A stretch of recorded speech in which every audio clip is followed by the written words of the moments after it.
There's the skyline of New York City, the city that never sleeps. But when boxers sleep, they dream of fighting at Madison Square Garden, where ProBoxTV is coming at you tonight. Start out in the heavyweight division. Jerry Forrest, who has faced the best of the best, taking on Earl Newman, a talented amateur looking to set his professional career straight in the heavyweight division. Edward Vasquez came within points of being the IBF champion. He is looking to set the record straight against Kenneth Taylor. Incredible talent in this showdown tonight. Konrad Kaczmarkiewicz from Poland, 7-1-1 versus Canelo Wheeler, who believes in his power of his 7 wins, 6 by knockout.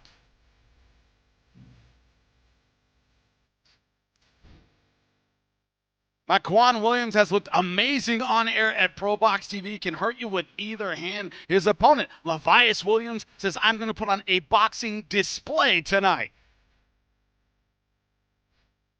And in our main event, it's Miyo Yoshida versus Shurretta Metcalf in a rematch that Shurretta Metcalf says Yoshida was ducking the entire time. Metcalf, however, won in a very close decision. We get the same fight tonight. Jimmy Smith in the ProBoxTV studio alongside two men who know New York boxing very, very well. Of course, the champs, Paulie Malignaggi, Chris Algieri. Usually, gentlemen, when we see a rematch, the winner fights the same fight twice, but it's Yoshida who became the champion, so we may not tactically see the same fight at all. Paulie, what do you think? Yeah, and you know what? There was a bit of controversy the first time around. You know, a lot of times I feel like when they say the winner of the first fight, a lot of times they say there was a higher percentage they win the rematch. I feel like it's because the person who may have gotten robbed or lost a close decision the first time around tries to change too much, you know, and they go away from what got them there in the first place. You know, we'll see what happens tonight, but a really interesting fight is the way this thing came together.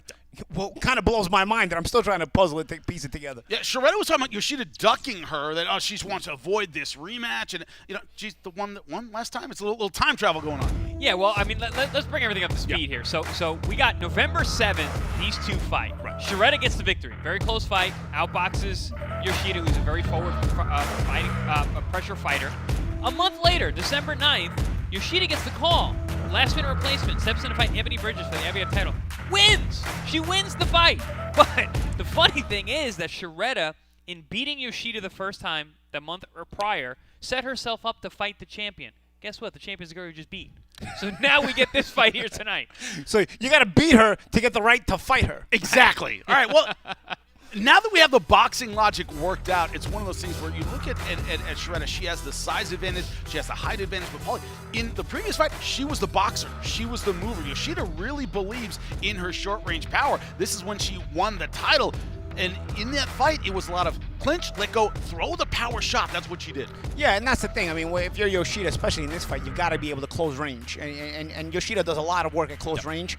But the question is, will Metcalf allow her to close range enough to be effective? Because this fight is, for me, is all range. You know, Metcalf has the height advantage. If she can keep it on the outside and use a good jab, it makes Yoshida's job a lot tougher. Because all that work ethic that she has, she can't do it unless she's closing range. If she is able to close range, it's a different fight. Chris, I want you to put your kickboxing gloves on for a second. I know I'm taking you back a little bit here, but a lot of clinching, only 2-minute rounds. It's easy to burn you know that from kickboxing. It's easy to burn a couple minutes. Clinch, hug, round's over. So you land a few punches, you clinch, and you can win rounds that way. Is that a possibility tonight? I mean, that's what Shurretta did to a degree. She boxed well from the outside. She's able to hit Yoshida on the way in because she has the height and reach advantage. She's a good boxer. She throws nice straight punches. And then when she gets inside, Yoshida wants to be in close. Whoop, grab her, spin her, get back to the center. I mean, that will be my game plan all night if I'm Shurretta Metcalf. Yeah, it's one of those where the physical differences are going to be very interesting. You see the heavyweights getting ready to go. And this is one where the physical differences might be extremely stark. Why? One of them, Jerry Forrest, a very experienced heavyweight, a very big heavyweight, but his opponent, Earl Newman Jr. Chris, you said you know him well. You saw him on the come-up, Golden Gloves champion in New York. He's fought at light heavyweight. And we were talking before air, and you're like, he wasn't a big light heavyweight. No, this is a big step up. Jerry Forrest is a legit heavyweight. He had a draw with Zhilei Zhang, who's one of the best punchers in the division, and he's a super heavyweight. So this is a big step up in terms of size for Earl Newman. But Earl, man, he's got a lot of experience. He is a very classy classically trained fighter. You got Andre Rozier right there in his corner, who's a fantastic coach. So this is an interesting matchup and a clash of a true heavyweight and someone on their way up. In the small, in the very least, if Rozier's in your corner, you're going to be conditioned. Yes, there are that's very very conditioned true. fighters in his gym. And you see the height advantage of Earl Newman, also the weight disparity in this fight. The question is, where does the weight come from? We talk about conditioning, we talk about having to get ready. Which fighter is physically ready for tonight? That is the question.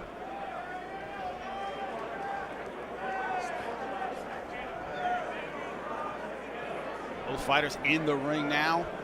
Historic Madison Square Garden. Those distinct lights in the theater, Madison Square Garden. Nothing You like see it. those You lights? know them Nothing immediately. like it. Yeah, especially for us New Yorkers. Ladies and gentlemen, welcome. Tonight, DeBella Entertainment proudly presents Broadway Boxing Heroes on the Hudson 2. We are live at the world-famous theater here at Madison Square Garden in New York City. We'd like to welcome all of the viewers that are watching worldwide at ProBoxTV. This event is sanctioned by the New York State Athletic Commission. Our first fight tonight is brought to you by Roberts and Ryan, a New York-based veteran-owned broker-dealer and National Football League. DeBella Entertainment presents 8 rounds in the heavyweight division. Your judges, Georgie Gergoff, Frank Lombardi, and Anthony Lundy.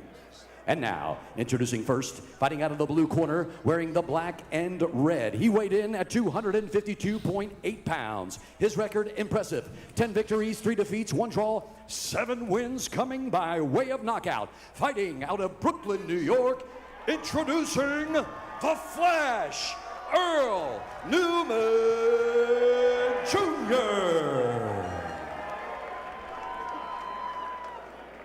And now, his opponent across the ring, fighting out of the red corner, wearing the red and black. He weighed in at 216.8 pounds. His record, 27 victories, 6 defeats, 2 draws, and 2 wins coming by way of knockout. He fights out of Newport News, Virginia, presenting Jerry Slugger Forrest. And when the action begins, your referee is Eric Daly.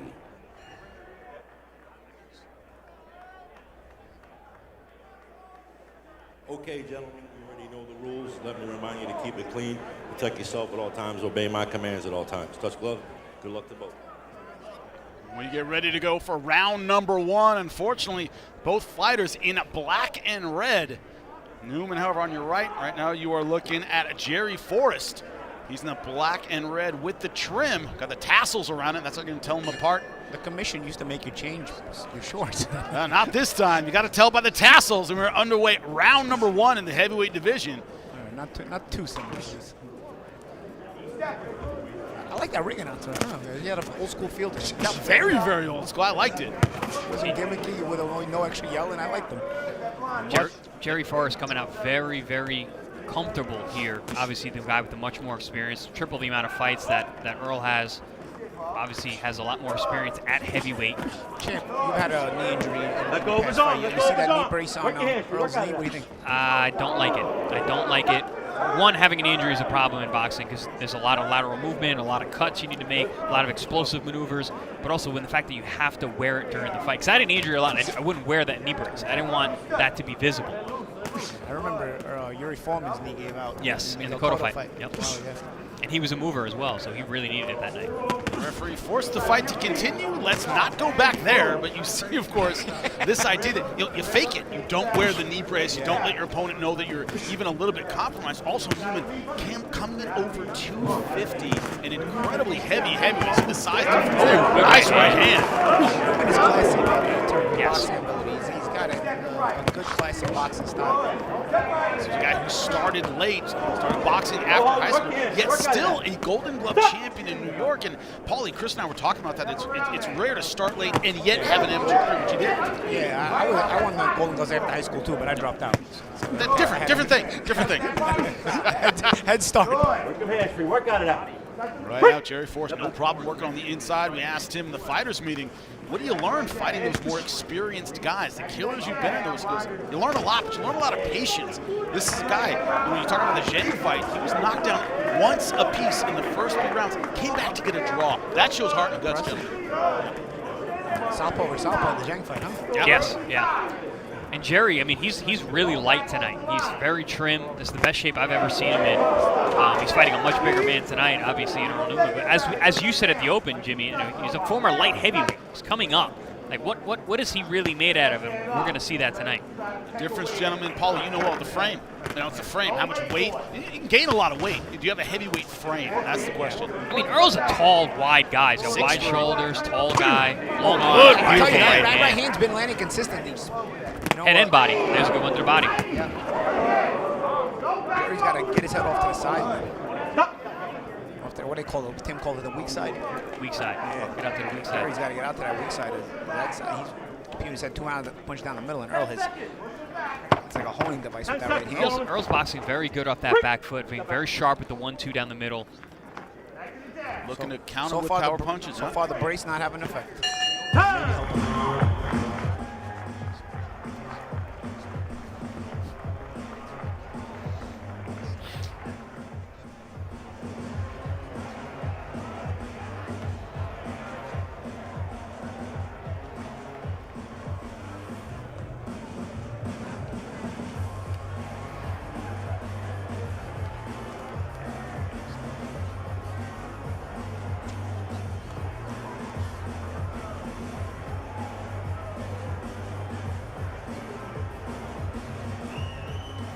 Welcome back to ProBox TV. Working with DeBella Entertainment, this co-promotion out of New York, Madison Square Garden. We're looking at 2 heavyweights. One coming up from a light heavyweight. That's Earl Newman Jr. Right now there is Jerry Forrest, guy who has fought the best of the best in the heavyweight division. Hasn't always come out on top, but has shown certainly improvements in his game as he has moved up. The start of round number 2. Good sharp round for Earl Newman Jr. in the first round, using that 1-2, fighting off the back foot, very, very smart, very effectively, very efficiently. Is Earl Newman. Yeah, he's got a good sense of range. He's either, you know, swiping the shots away, or he's stepping out just out of range and then able to counter. It's a good. See, there he is again. You know, he's sliding away from that jab, that southpaw jab. And Jerry really not able to get anything started because he's not able to touch him with the lead shots. Although there's a little touch with the lead left. It seems as though Forrest may not have been prepared to take on a real heavyweight-sized guy, and he's facing that tonight. Yeah, and it's a heavyweight who has a bit of movement, you know, and it has a bit of understanding of that range, and that's what he's using tonight so far to the best of his ability. You know, Jimmy, you said that in the corner. I saw Jerry shaking his head no pretty fervently with his corner. That's really the body language you want to see in the corner. Not a good sign.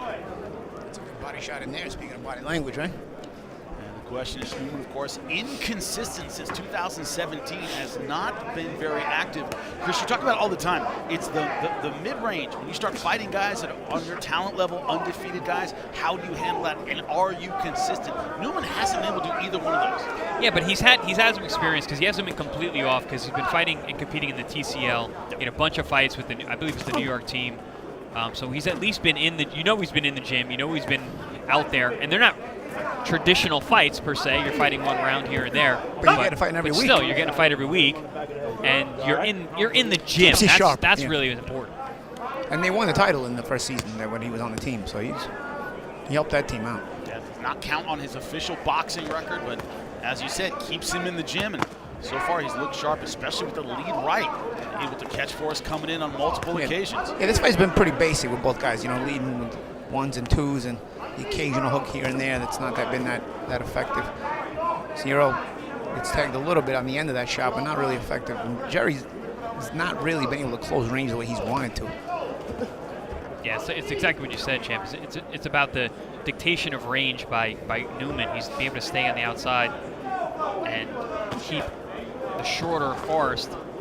Although Forrest has a longer reach, he's able to keep him at the end of that jab right there. You see also the jab of Newman puts Jerry out of position. Oh, good body shot there. While when Newman slips and slides, his positioning is pretty good. There's some good body shots there.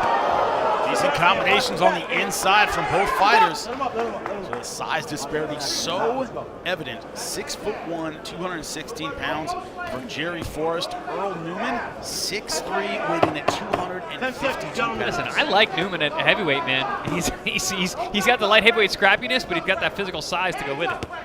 Oh, good shot there by Jerry.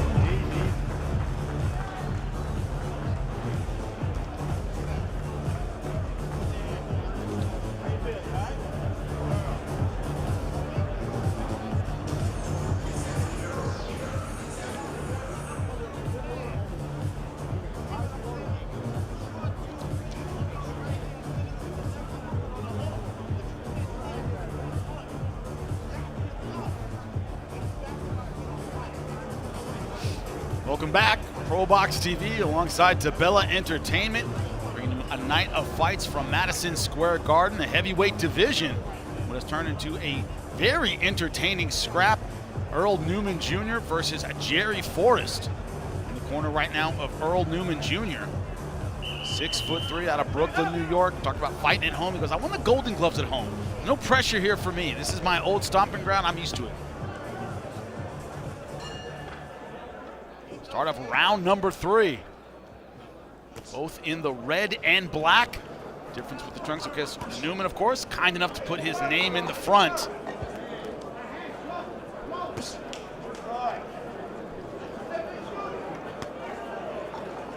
Both fighters in these first couple rounds have had their moments. Newman, to your point, as you said, Chris, the end of the last round, looking surprisingly good at heavyweight. No, I like it. He's like I said, he brought up that slickness, that scrappiness that he had at light heavyweight, but now he's got that physical side. He's at plus 250 at this point. He's maintaining range perfectly, as you said, champ, timing everything that Jerry's doing. Yeah, Forrest, when he has been able to land that left hand, it's been not typically on the tail end. He's not been able to get that meat part of the shot in there to really get the attention of anybody when he does land it, especially get the respect of Newman even. Jerry Forrest in previous fights, look at the Zhang fight, for example, a lot of overhand lefts in there. That was his money punch throughout. It's a battle of southpaws, but always commits that one overhand shot to a combination puncher, generally speaking. We've seen that tonight. I really like that straight right hand down to the pit of the stomach from Newman Jr. It's been a really good weapon that he unfurled in the first round. Yeah, and also keeping it simple, and that KISS method, keep it simple, stupid, as they say, right? I mean, a lot of times that applies to fighting, keeping it simple. And right now, Newman is, not being too complicated, but just the ability to control range, not put himself at risk, and he's just a little bit more creative than has been Forrest, and he's been able to, create openings off of that. A little uppercut there by Forrest. Every once in a while, Forrest does do something good. It's just not has been as consistent as Newman. Well, gentlemen, nice jab. That's the head back of Newman. I think that's been the best. A bit cornered. That's been the best weapon for Forrest tonight. Has been the jab. It's been a nice, snappy, quick jab. It's just not consistent at all. Both of you gentlemen say it all the time. You have to look beyond the numbers for this fight. Jerry Forrest much more experienced. Earl Newman Jr. 10-3-1 as a pro. Jerry Forrest right now sporting a record of 27-6-2, and a lot of those against really excellent names. But the idea that maybe he didn't expect this kind of a fight, and it's taking him a second to adjust to that, Paul. Yeah, Jimmy, also 36 years old. Maybe other commitments in life. Things do happen. Chris, you said that about Newman Jr. You said he's a tough guy. Life can be hard. Good shot there by Forrest on the inside. Want him coming in. Might be Forrest's best round so far. And Jimmy, you mentioned that overhand left that Forrest was able to use on Zhang. That was a really good, tricky, nasty left to the chin there that he just landed. And there goes a good little left across as well. Maybe the old man has had to get the engine started a little bit. Sometimes those old cars, you got to warm the engine first. Good round here for Forrest in round 2. Taking a little time to get going, but round number 3 so far looking good. As you said, Paula, this idea that you might be starting to get going in round number 3. Chris, how do you like how both guys went to the corner? I mean, yeah, I saw Newman look a little uneasy as he's walking. I don't know if it was the knee. I don't know if it was some of those left hands. Either way, Maybe not a good little sign. bit of both. Yeah. Good left hook there from Newman. You actually heard the coach Andre Rozier go, "Ay!" That usually means he lands a good shot, but the end of the round was Jerry with this big shot there. That had Newman thinking Right twice. there. Or even that one. Let's see, man. Sometimes those old Buicks, those old Cadillacs, you gotta run the engine, especially it's getting cold in New York, you know. Looking at the corner of Earl Newman Jr., Golden Glove champion in New York. First fight at heavyweight so far, at least keeping up with Jerry Forrest, but did the tide turn in round number 3? We're gonna find out very quickly.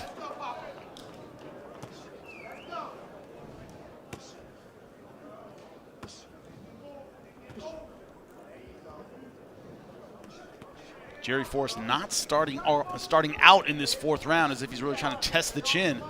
Going back to the boxing on the outside. I'll tell you what, Jimmy, I like how he's made sure to come out being first. You know, Newman has not really, you know, looked to dictate things in this round. It's been good defense, good head movement, but again, he's not getting that idea to be the boss in the round. So you want to be able to try to control this enthusiasm that's starting to, you know, happen here on the part of Forrest.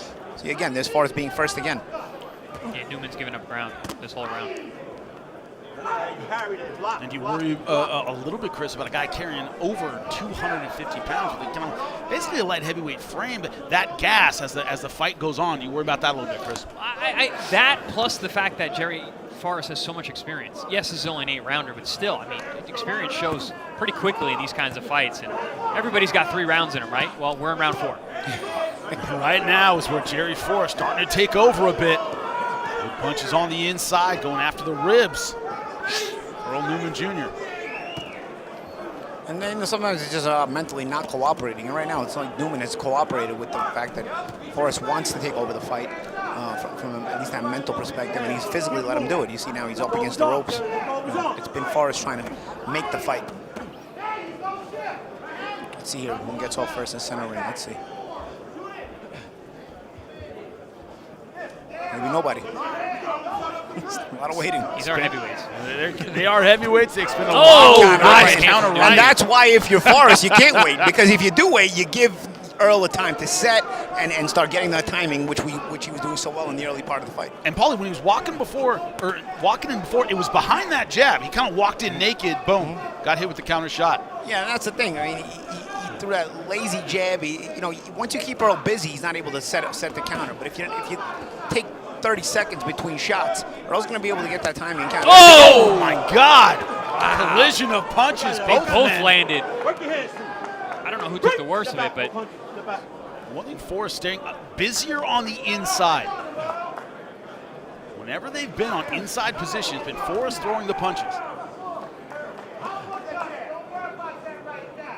Now we talk about the size difference, talk about the power of Newman. He's got 7 KOs in his 10 wins, but Jerry's got a heavyweight chin because he's been in with real heavyweights, real guys who can really punch. As you have said many times on our air, no such thing as a heavyweight with a good chin. Big shot will drop you. 10 seconds left to go in round number 4. A lot of action in this 4th round. If we thought that Earl Newman Jr. was going away, that is not the case, gentlemen.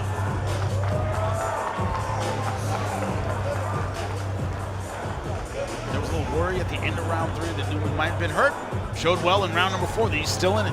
Yeah, and I feel like it's because Forrest kind of let him back into the round, into the fight. It was the early part of the round. I felt like Newman went backwards and let Forrest dictate. But at the midpoint of the round, Forrest started waiting between shots, and that allowed Newman to set up shots like that counter right hand, and so on and so forth.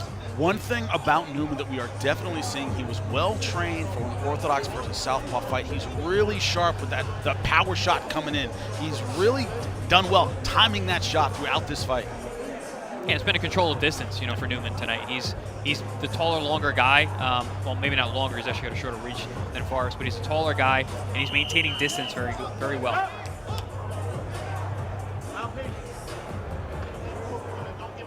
We're halfway through this fight, scheduled for 8 rounds. We begin round number 5. Who do you like so far, gentlemen? How's your scorecard looking? I got Newman ahead. The last round, 2 rounds ago was the round that I think you could give to Forrest. Yeah, I think it's 3-1 or 2-2. You could possibly make an argument for Forrest being the first part of the last round, but Newman finished it stronger, and a lot of times that's what judges are going to remember. Anytime, gentlemen, you know it. Power punches from a heavyweight, sweat flying everywhere. Newman did land some of those punches last round. very eye-catching. Still got a lot of fight left. You know, we're only halfway through now. We're just starting round 5. It's not exactly a torrid pace either, so both No. of these guys are going to be able to handle this. Now, neither one of you guys were monsters for your particular weight class. I know you guys fought in a couple of weight classes, but if you're Jerry Forrest, do you want a higher pace? You're 216 pounds. You're not the big guy in there. Do you want more volume? Do you want more pace? Because he hasn't really shown that so far, Paulie. Yeah, you know, that's the thing when you got a 36-year-old heavyweight, right? I mean, is he capable of doing that? Is he hungry enough to do that? You know, a lot of times when you get to that age, you look to get through the rounds by being crafty or, you know, trying to old man your way through the rounds, as we used to call it. My friends in England like to say, you know. But also, champ, you got to be forced to do that, and Newman's not forcing a pace on it. Because I've seen Jerry where he had his back against the wall and you know, like fights like a wildebeest, but he's not getting pushed in the fight either. It's been Newman also doing a lot of waiting. I mean, Newman's a good counterpuncher, but you know, they would probably he's shown a good jab when he's decided to use it. It's just the last couple of rounds, you know, he's been less and less on the jab. And even now, you could see many options to throw it here, and he's not throwing it. And right now, trying to stalk forward a bit, trying to make it a small ring. Lunging with that power shot. He's thrown it with abandon throughout this fight. It's been his money punch, but Forrest gets inside. It's been effective.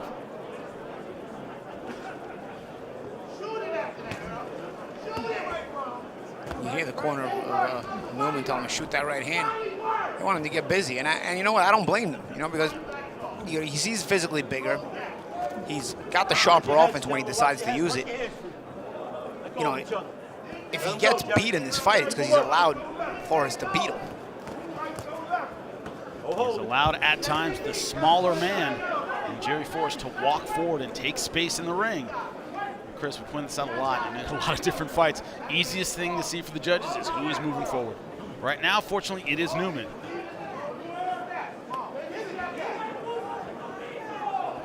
Ten seconds left to go in round number 5. Nice triple jab there from Jerry Forrest.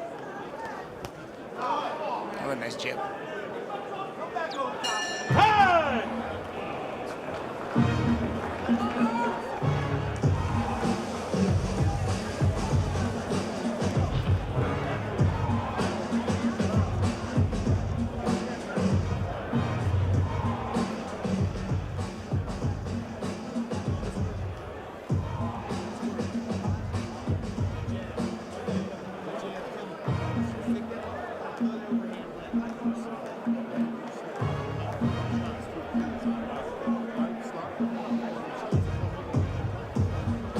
We are back. You're looking at the corner of Jerry Forrest.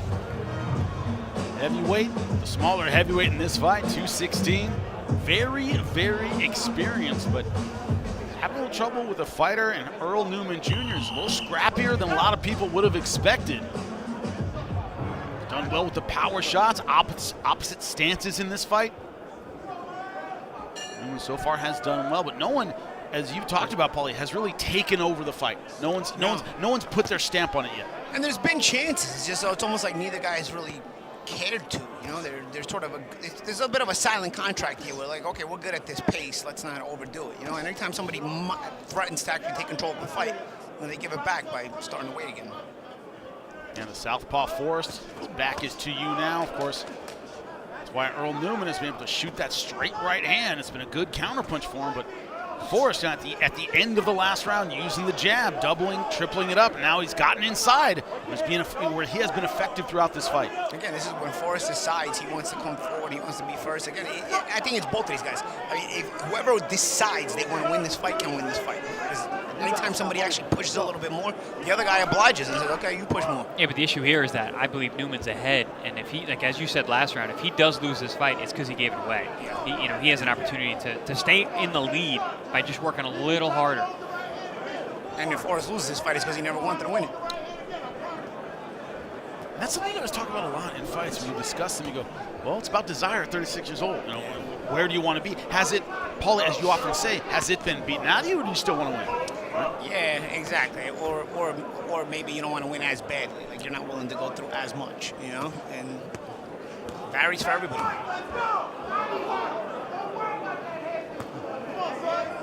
And really just pop shotting here. Yeah, just the bases.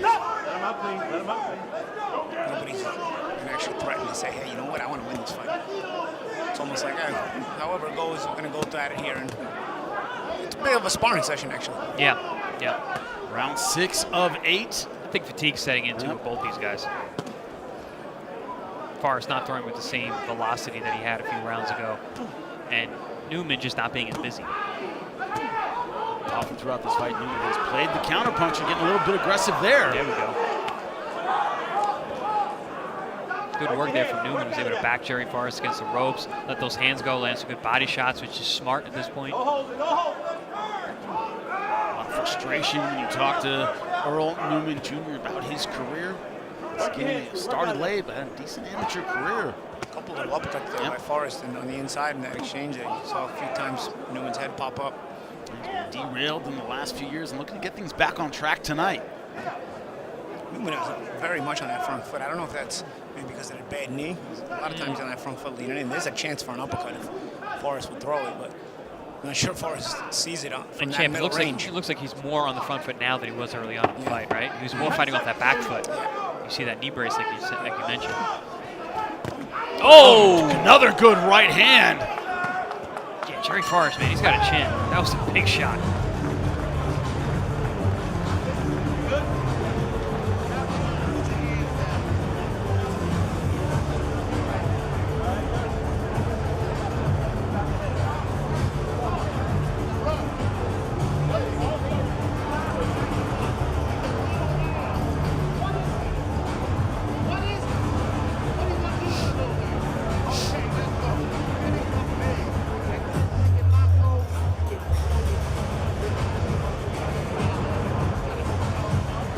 Welcome back to ProBox TV alongside Tabella Entertainment.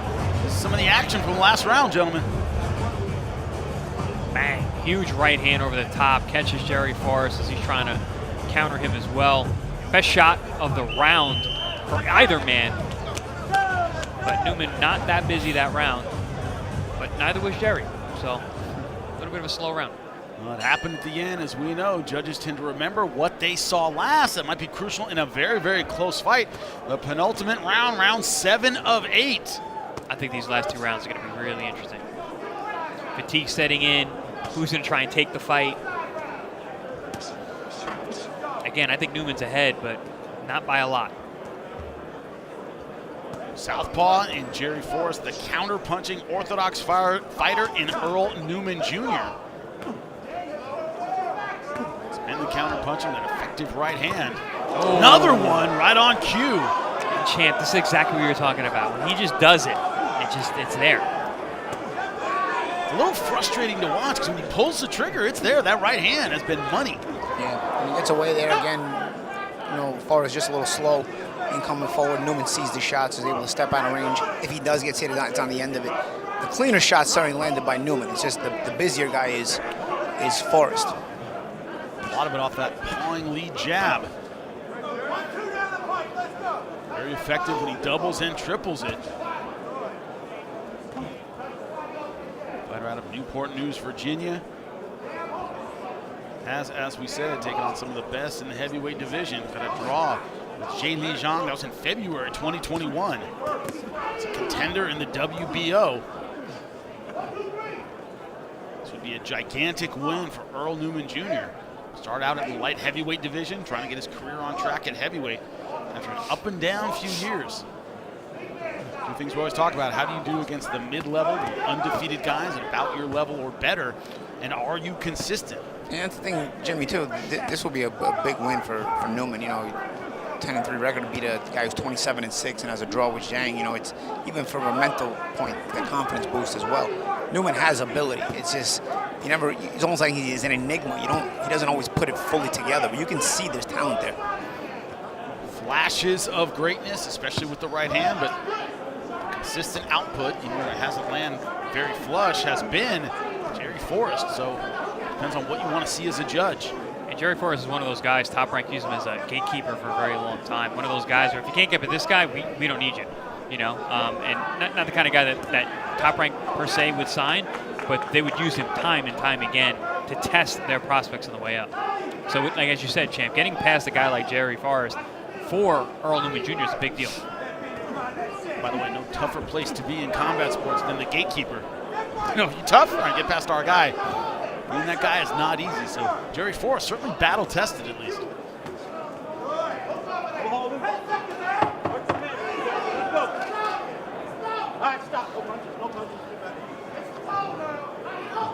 Seventh round coming to a close. As you said, these last 2 rounds, Chris, crucial. Only one more left to go. I thought Earl had a really good round that round. He came out, asserted himself early on, and pretty much domesticated Forrest for the rest of that round. I think that was a very smart move on Earl Newman Jr.'s part to take that 7th round the way he did.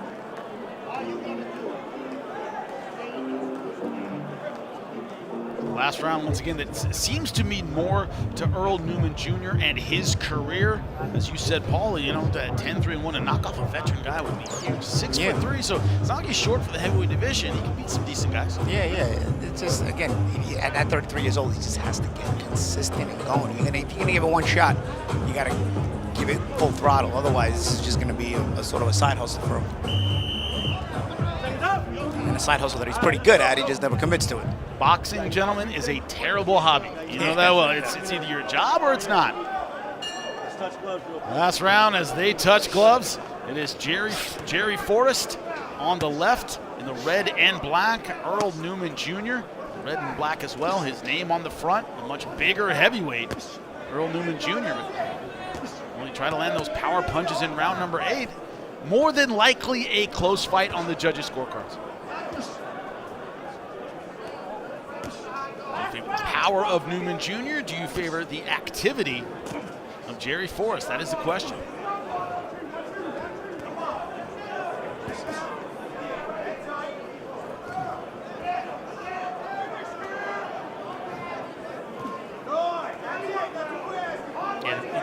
Forrest doesn't have the same snap he had earlier in this fight.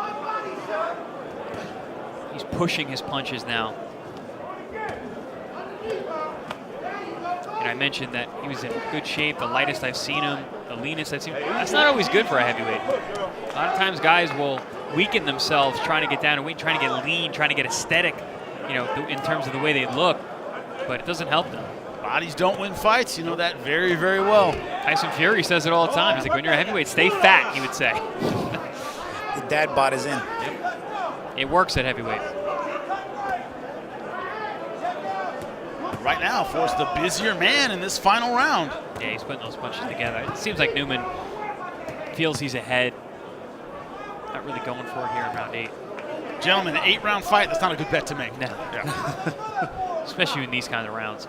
I think Newman's ahead, but I wouldn't be taking rounds off. Wouldn't bet your life on it. Especially with a guy who's not cracking like he was or could.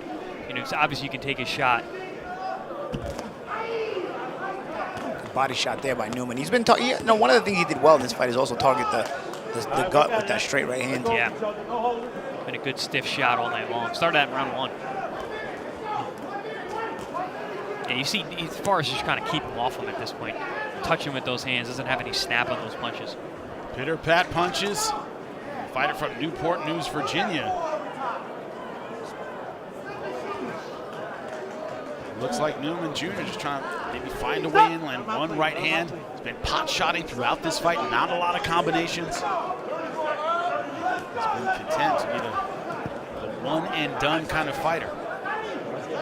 I don't mean knockouts. It means he's had one big shot, and that's been it kind of in each round. It's been Forrest with combinations like this, nothing huge. Certainly staying busy that may have won him rounds, and if he wins, it's won him the fight. 10 seconds left to go in the final round of our opening heavyweight fight. Good uppercut there. Good shot from Forrest. Good round from Forrest this round. Yeah. Question, gentlemen, is was it enough to get the decision? Finishing strong in round number 8, but Chris, you had Newman Jr. ahead. Yeah, best round of the fight for Forrest was that 8th round, but I still got Newman winning that fight. I thought that he did enough, controlled the space enough, showed his class enough, and just Forrest just wasn't effective in enough of those rounds to clinch a victory. Newman Jr. still certainly looking surprisingly good for a big 252, 6'3" weighed in very, very heavy, but still looked good, looked decently mobile. Gas held up comparatively well. Yeah. A little surprised tonight, Paulie? No, again, with Newman, you Yeah. feel like he's got the talent to do more. So you look at him, and sometimes you're kind of disappointed in him. He may even win tonight, and it'd be a good win for him. But you see that there's a technique and some solid fundamentals there, and a good sense of timing there where he can do well. But definitely got outworked in the last round, as you saw here in the replay by Jerry Forrest. That pace wasn't breaking records. No. So the fact that he made it, to the end isn't that amazing. Now the question is, was it enough? That strong finish in round number 8 for Jerry Forrest.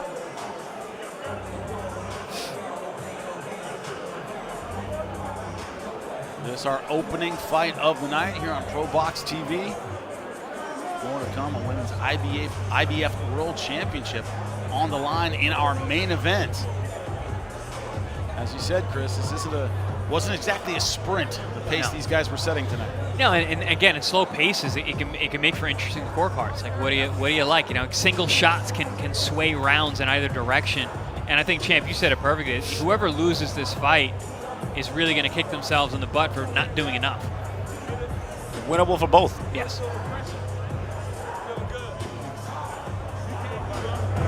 Gentlemen, seen Unforgiven? Western Unforgiven? Of course. Guy had one arm loading 6 guns. What do you have 6 guns? Got one arm. I ain't getting killed for lack of shooting back.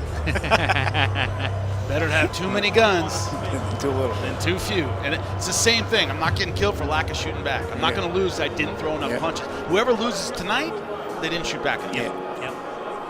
Well put. Both can be blamed for that. Yeah.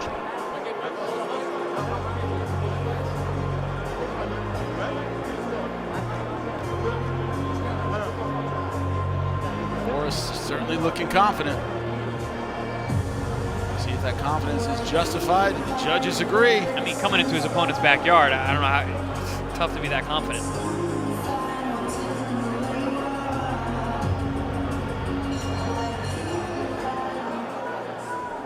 Ladies and gentlemen, after 8 rounds of boxing, we go to the judges' scorecards for a decision. Judges Jory Gerdau scores it 78-74, Frank Lombardi scores it 79-73, and Anthony Lundy scores it 78-74. All for your winner by unanimous decision, Jerry Slugger Forrest! Not just a win, but Wow. a unanimous decision. And not even for that Jerry close. Forrest. Not even close, gentlemen. I guess they like the activity. Man, I like the activity. Man, we talk about all these judges in life when guys come forward. Where were these judges when I fought Broner? Yeah. Same commission too. Or when I fought Amir Khan. I didn't take a step back all night long. There you go. The guy walking forward, although he didn't do a ton of damage, gets the win. They like the activity over here, man. What's going on? I thought Earl Newman boxed. Yeah, I thought he had nice. the more quality. I thought Yeah. Newman had the more quality, but He landed power, he landed clean, but moves like this, kind of the activity of always being. no, there were efficient. certainly a couple of rounds at least where, 2-3 rounds where, there was, Jerry easily had the more, impactful and just carried the pace, but there was a lot of times where there was too much time in between, and Newman commanded those moments. He was the better boxer, the better technician in those moments. Ring generalship is out of the question now for judging. That doesn't even matter. No. It doesn't matter who controls the space anymore. It's just who's coming forward, apparently. That's why I'm not a judge, I guess. Well, let's see how the rest of the night goes. Remember, that's our opening heavyweight bout. See what the judges think later on. Women's world title fight. It's our main event tonight. No, we're good. Very athletic backflip. That's impressive. From a lean Jerry Forrest, 216 pounds, hitting a backflip. Heavyweight hitting a backflip with 8 rounds. That's impressive. Hey Jerry, we're here with the winner, Jerry Forrest. First time in the ring in over a year. Got the unanimous decision, stuck the backflip. How did it feel to get back in there? First of all, I just want to say I stuck the backflip, but the Bella is right there. I'm not going to hurt myself, so that's why I landed on all fours. I'm just putting that out there. But, no, I was ready. 2-year layoff, pretty much. Had a warm-up bout last year. This was another good bout. We wanted to see where I was. So, I'm feeling confident. Take us through the fight. The first round, you were pumping that jab. Things got a little hairy in those in-between rounds. Newman's a very tough opponent, but you ended the fight like you started the fight by pumping that jab, which I thought was very impressive. So, I had a little ailment, right? I busted my knuckle before the fight. so I couldn't throw my left. So with me having my left torn, my right torn rotator cuff before, I was being cautious, honestly. This was being like my real second time being in the ring. I'm feeling 100%. If it makes sense, I didn't want to tear nothing. So even though I feel good and I felt great, still mentally I'm like, don't tear nothing. Just came off injury, be smart. And I think that had a little bit of edge to do with my work. So you got the win, and you told us that you want to get back in there with some of the bigger names. You've shared the ring with some of the biggest names in the heavyweight division. Do you feel like this was the first step to getting back in there with some of the best names in the heavyweight division? Oh, definitely. I mean, if you know who I am, if you've seen my fights, I beat everybody that they say I lost to pretty much. So, I mean, I'm ready to get back in there, maybe one more tune-up fight, get some more good sparring. I'm back in the gym on Monday and just grinding again for real. Like, I'm here, I'm ready, I'm motivated, so I'm here. Great performance. Back to you, Justin. And that was your winner, Jerry Forrest. What do you think of, obviously, the comments about didn't want to get injured, didn't want to get hurt, also didn't want to get hurt doing the backflip. It looked good. More to come here on ProBox TV. Don't go anywhere.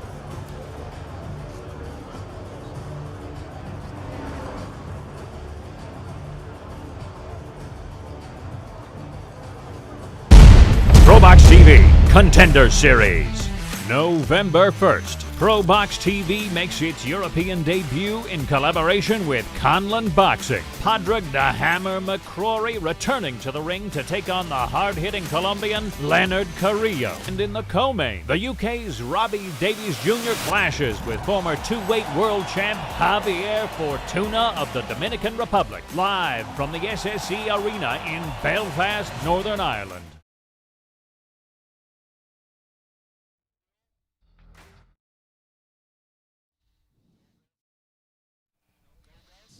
That is our main event of the evening. Miyo Yoshida 17-4 versus Shurretta Metcalf 13-4-1.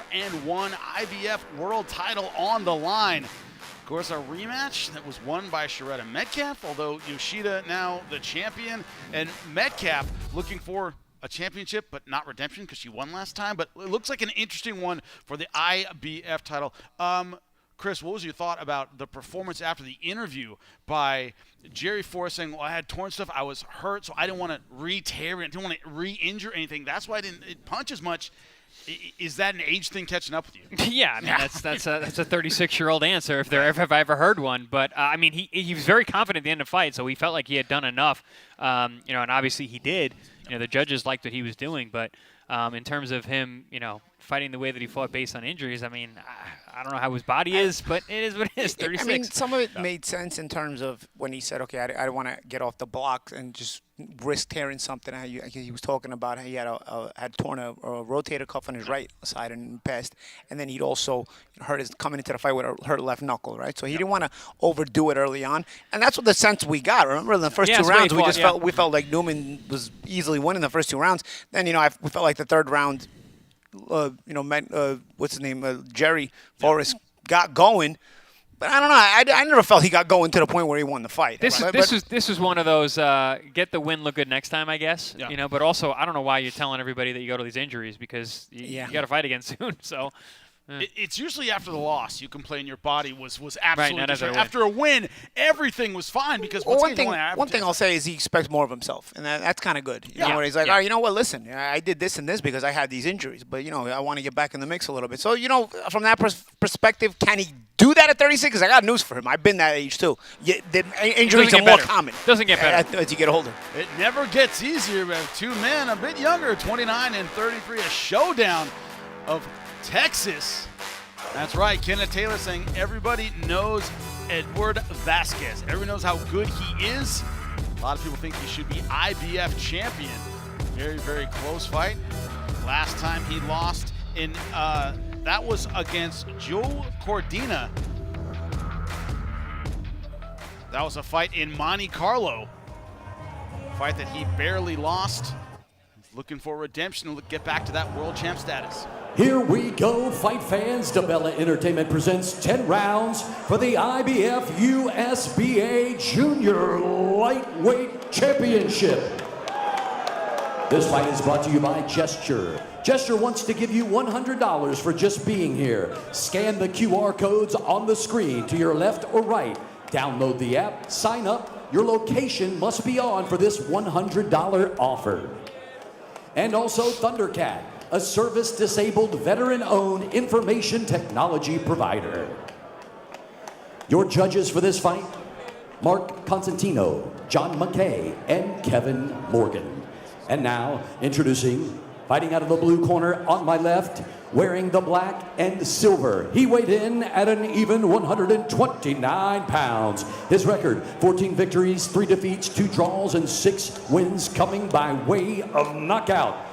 He fights out of Tyler, Texas. Introducing the problem child, Kenneth Taylor. And now, his opponent across the ring wearing the white, red, and blue. He weighed in at an even and ready 130 pounds. His record, 16 victories versus 2 defeats, 3 wins by knockout, fighting out of Fort Worth, Texas. He is the world-rated former IBF Intercontinental Featherweight Champion, presenting Edward the Kid Vasquez. When the action begins, your referee is Harvey Dock.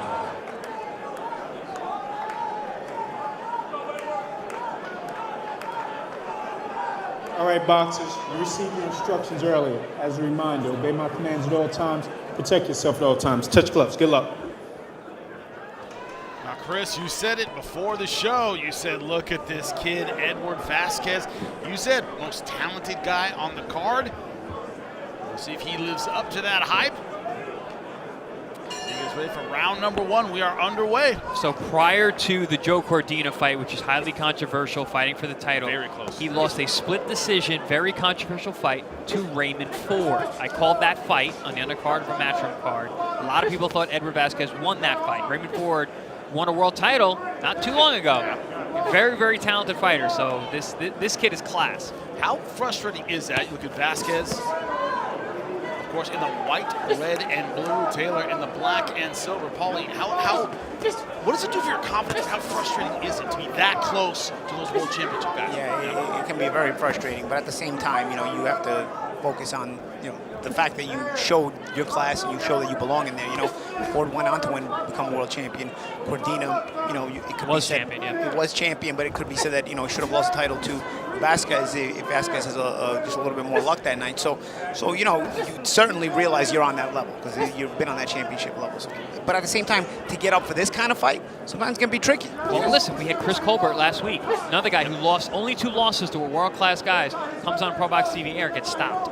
Yeah, so that's the thing. So you got to stay motivated even when you come back down to this level. That's the frustrating part.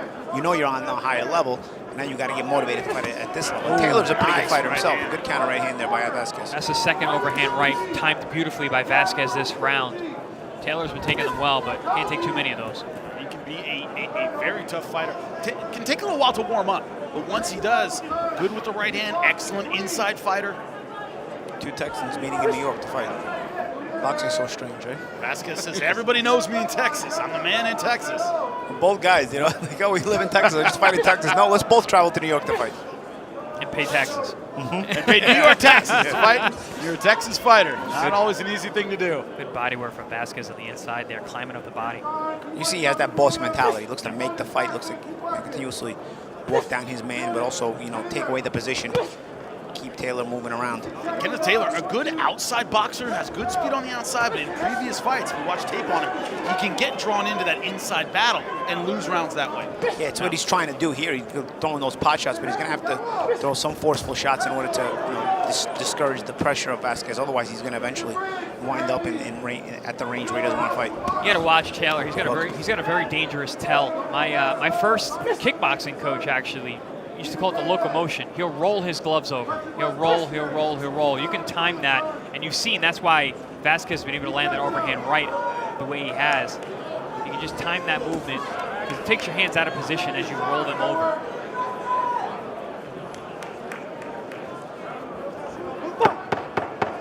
Ten seconds left to go in round number 1. We see who prefers which real estate. Vasquez trying to get inside Taylor, trying to keep him at a distance.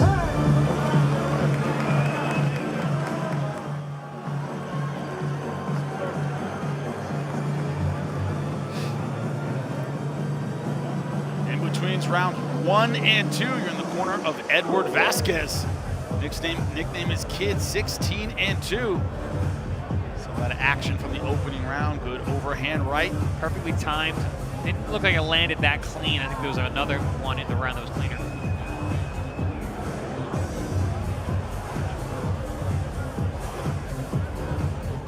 Into the corner of Kenneth Taylor. Getting ready for round number 2. Gentlemen, I think we decided what kind of fight this is going to be. Vasquez looking for the inside. Taylor trying to keep him on the outside. But Paulie, you said it. Got to do more than pot shot. Got to give a tough fighter a reason to back off. If you're going to be on the outside against a pressure fighter, the key is to be first. Keep it on the outside, but be first. That way, his pressure becomes more of a workman. It creates more of a need to have more effort, because just pressuring you isn't going to work, A lot of times, if the pressure fighter winds up also end up being the guy who ends up getting off first, he's going to overwhelm you. Round number 2. And Taylor on your right. Black and silver. Edward Vasquez, red, white, and blue. Both fighters from Texas. Vasquez from Fort Worth. Taylor fighting out of Tyler, Texas. Talk to us about the work he did getting ready for this fight. He's had some brutal sparring sessions. I am ready to go. Great sparring in Texas, man. Both these guys, I'm sure, get excellent work, being in fantastic condition tonight. You know who Vasquez reminds me of a little bit? A orthodox version, Paulie Ayala. Yeah. Not a big puncher, but he comes forward. He fights like a puncher. Makes it uncomfortable. Makes it uncomfortable, puts pressure on you. And bosses the fight. And bosses you, even though he's not a puncher.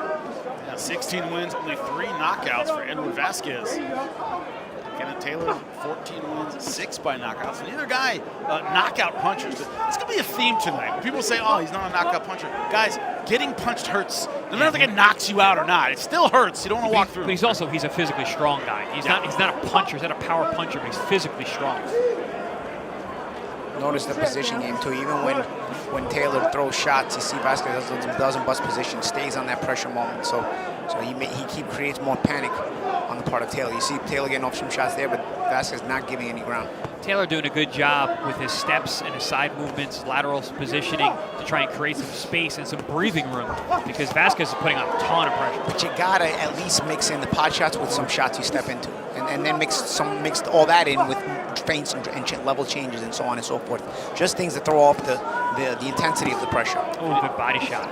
You didn't see the Joe Cordina fight. Cordina started off really ripping some big punches as Edward Vasquez. What did Vasquez do? Hands up, chin down, kept walking. If you're not deceptive enough, the guy will just keep walking you down with his hands up.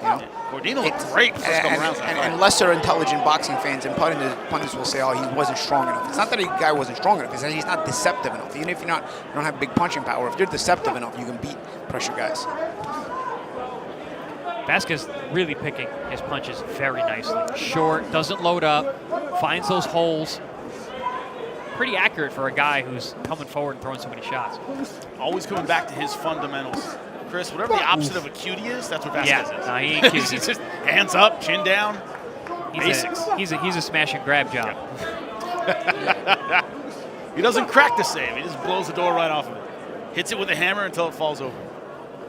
Yeah, if anything, Taylor has a little bit of that cutie style with shoulder rolls and pot shots, but again, it can't be all show. Some of that you got to step into. So far, no big punches from Taylor as we end round number 2. In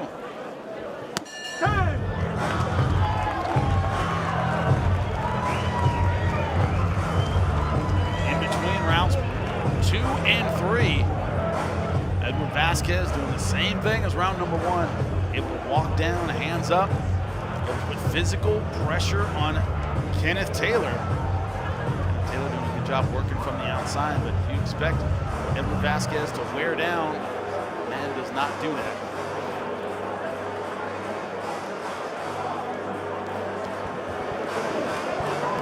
The corner of Edward Vasquez. This was some of the action from round number 2. Yeah, I thought Vasquez picked up right where he left off in round number 1, built on the pressure and the punches that he was landing in that last round. Excellent round, picking his spots beautifully, landing some really nice shots as he was able to back Taylor up.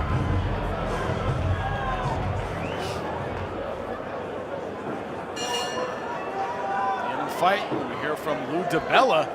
This fight tonight brought to you by ProBoxTV and DiBella Entertainment.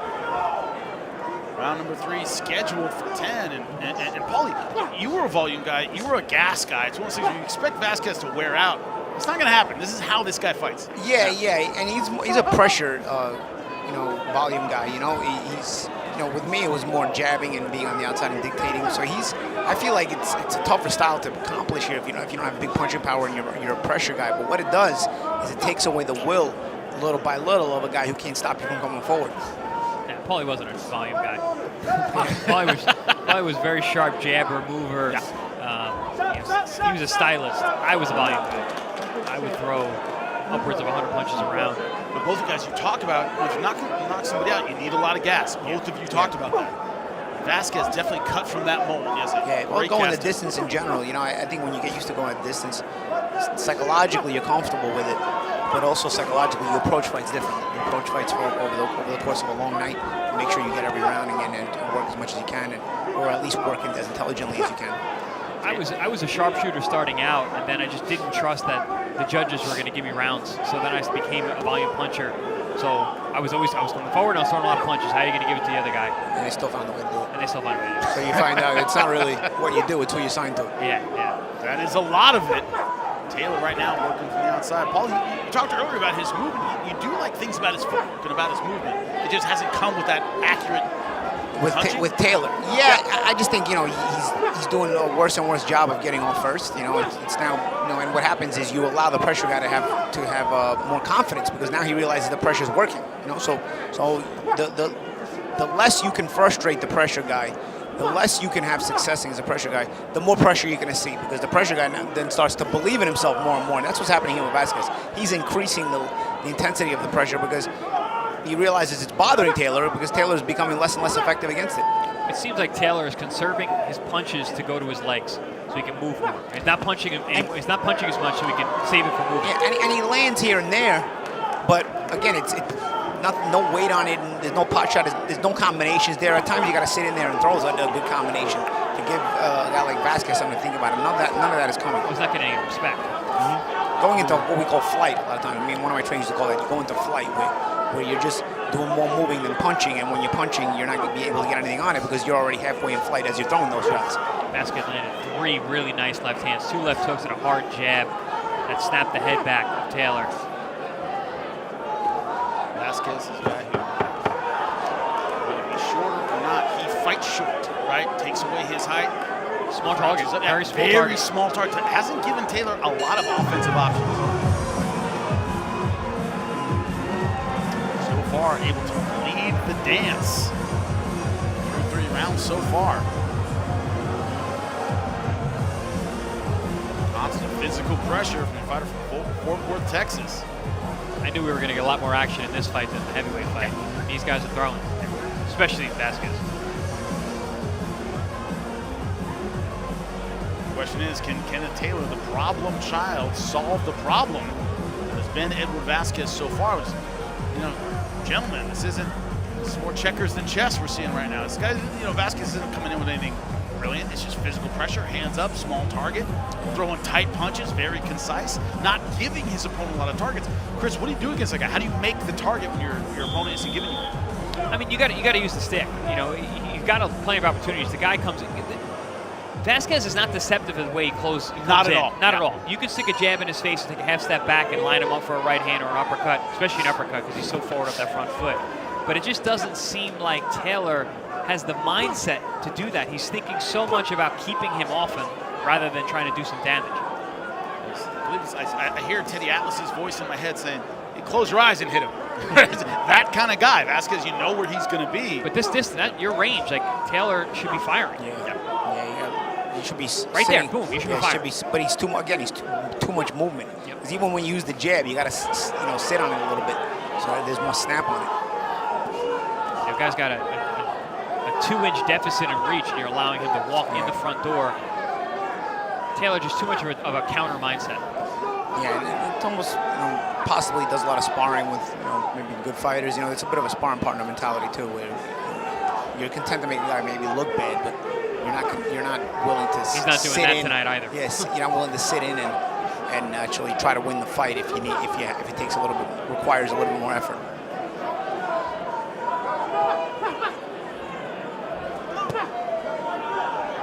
neither one of these guys big punchers. As we said, Vasquez only 3 knockouts and 16 wins.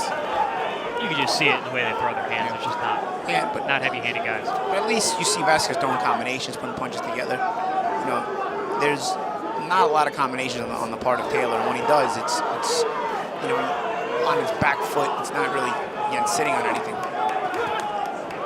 He hasn't landed many clean shots either, as Taylor. Vasquez landed a ton. Clearly not comfortable with the range at which this fight has been fought.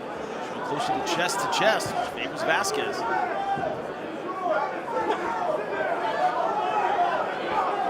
Vasquez is just a guy who just makes it uncomfortable for you. You know, at every step of every round, every minute of every round, he's making it uncomfortable. He's in your grill, he's in your face, he's slapping you with left hooks, he's banging you with body shots. Gets his head offline really nice, actually, when he throws those right hands. To Paulie's point, we're seeing Taylor a lot of get off me punches, not sitting down trying to hurt somebody. Yeah, and you see the position of Vasquez sitting in, you know, in a position where he can put punches together. He's balanced and he's planted more.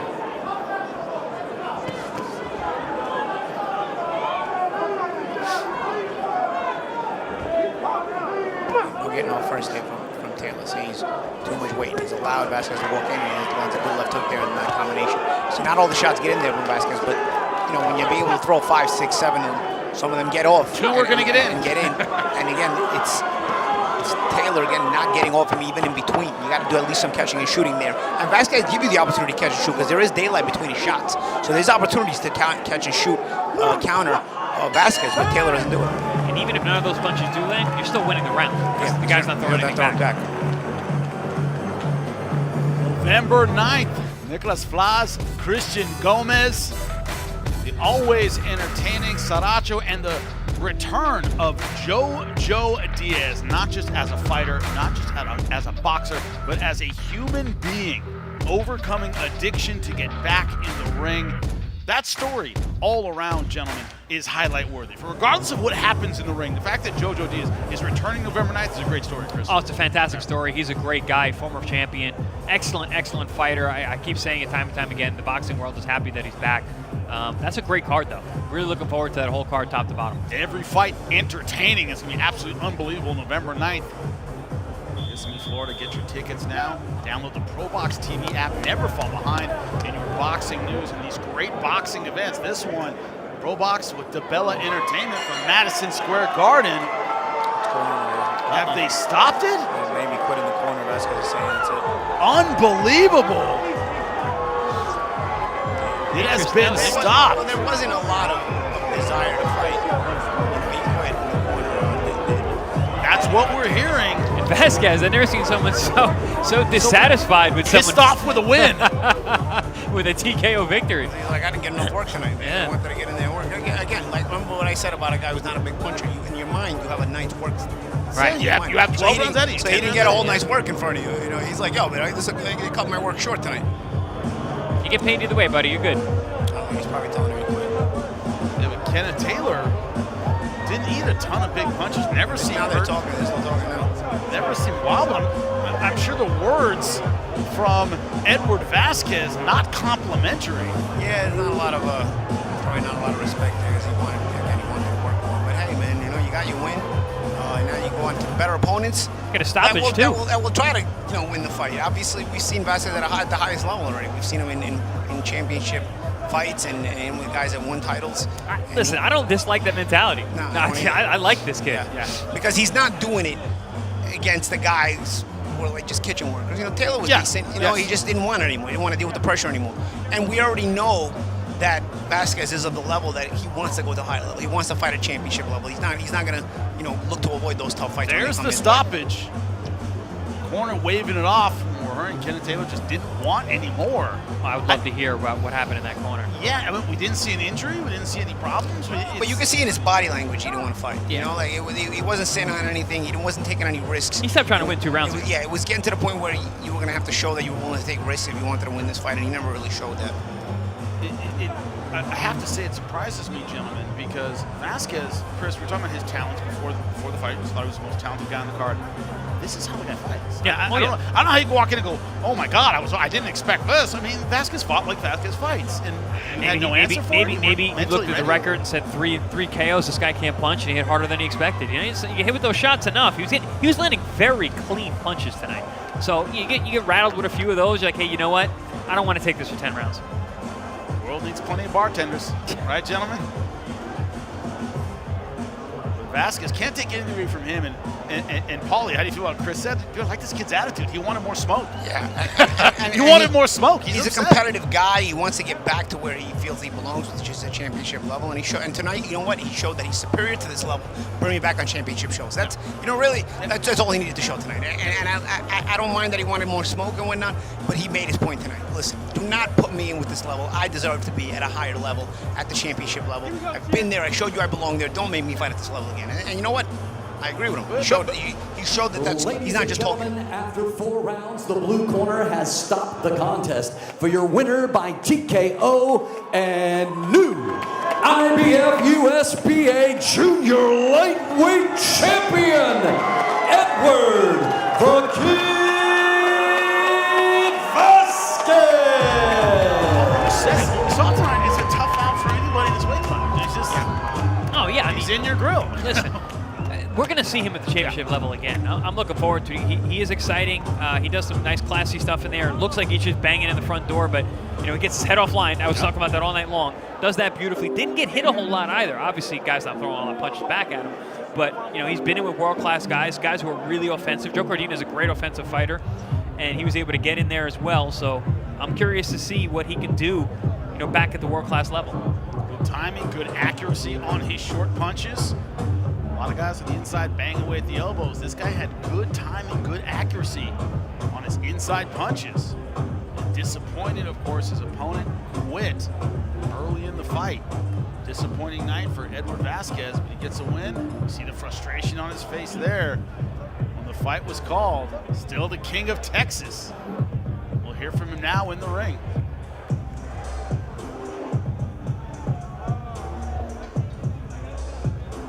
We're here with the winner, Edward Vasquez. He came all the way here from Texas. I'm not sure that's how you wanted the fight to end. You looked great while it lasted. Take us through it. It was a systematic breakdown. I was listening to my coach. We wanted to start low, break him down early to the body, kind of slow him down, work in behind our jab, close the distance. And right as soon as I started to get into my groove and into where we wanted the fight to get to, he just kind of gave in and didn't come out for the next round. But I just want to give a special shout out to all the veterans out here tonight. I appreciate you guys showing up, coming out, spending your time with us, watching a good show. I wish my opponent had the heart of these veterans, man. He would have came out and finished the fight, but it is the way it is. It is what it is, And I just once again, I appreciate everyone, the veterans, all the fans, all my people that came out from Texas. I appreciate all you guys. Much love to all you. You shared some words with Taylor after the fight in your corner. What'd you say to him? I just told him, hey, man, I work really hard for this, man. I don't take any fight light. I take every fight like it's, life or death situation. And I work really hard. I sacrifice a lot for this. So for him to, I know I broke him down, but I feel like he had more in him. So for him to be able, or for him to, kind of throw the fight away like that, it's not a waste of time, but as someone who works hard for what they got and for what they're working for, I just wanted a tough battle, and I wanted to be able to get what I work for out of me. Well, you got to win. You're back into the win column. You're highly ranked with the IBF in multiple divisions. If there are opportunities at 126, or you want to stay at 130? Oh man, either one. 126, 130. Obviously 126, if I have a little bit more time to get ready. 130, I'm on a 4-week notice. Give me a call, baby. I'm here. There it is. Let's bring in Lou DiBella. Lou, great performance here from Mr. Vasquez. He's a great little fighter, and anybody who's followed his career knows he should have been a champion already. He went to England, he beat Joe Cordina, he got robbed. There's another reigning champion that I thought he beat decisively before they were both champions, and he got robbed. Well, he's going to get another shot, and that time he won't get robbed. I love that. What can you tell us about Broadway boxing coming back here to New York City where it belongs in the historic theater at the Garden? Tonight I'm more like focused on the fact why we're back here, why we're at the Garden. We're at the Garden because our veterans deserve our gratitude, our attention. They deserve a night like this, and it's my pleasure every year now to make this with my partners and friends and sponsors an annual event because our veterans deserve the recognition they too often don't get. Thank you for those words, Lou, and thank you for everyone that's come out tonight. More boxing coming up next.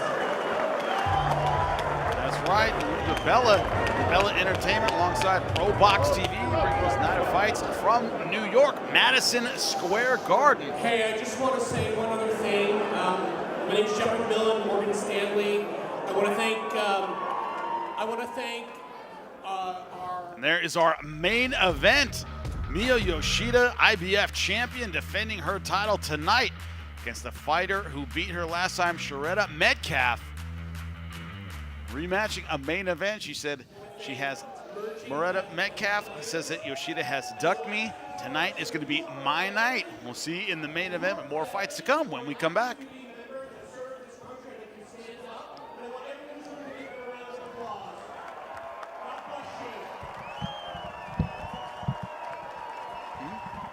Contender Series, November 1st. ProBox TV makes its European debut in collaboration with Conlan Boxing. Padraig the Hammer McCrory returning to the ring to take on the hard-hitting Colombian Leonard Carrillo. And in the co-main, the UK's Robbie Davies Jr. clashes with former two-weight world champ Javier Fortuna of the Dominican Republic. Live from the SSE Arena in Belfast, Northern Ireland.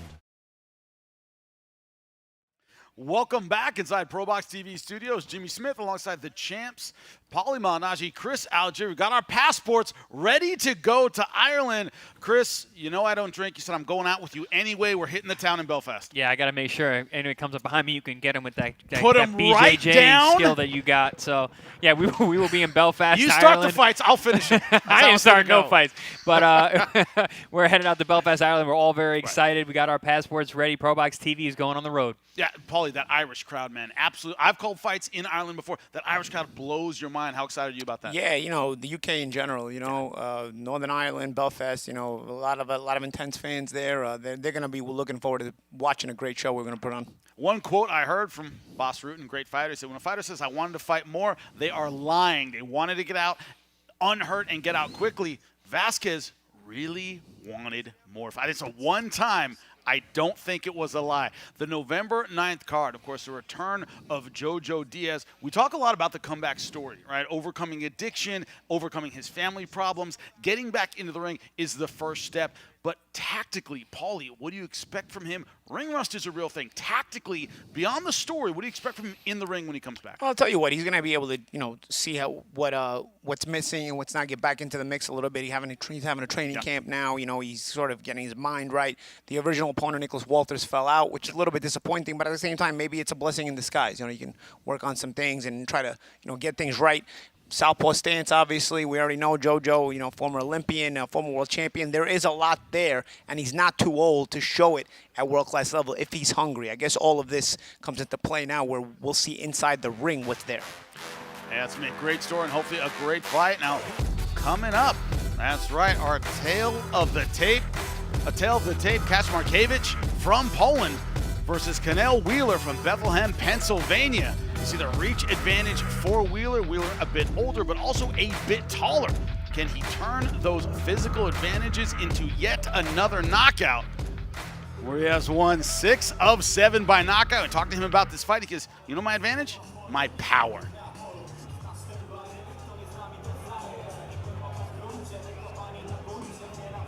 There's a fighter from Poland. Incredibly talented Kaczmarkiewicz. 7-1-1, but only 3 knockouts. Allowed his boxing tonight to try and stay on the outside. Ladies and gentlemen, this fight is brought to you by FactSet and Apollo Global Management.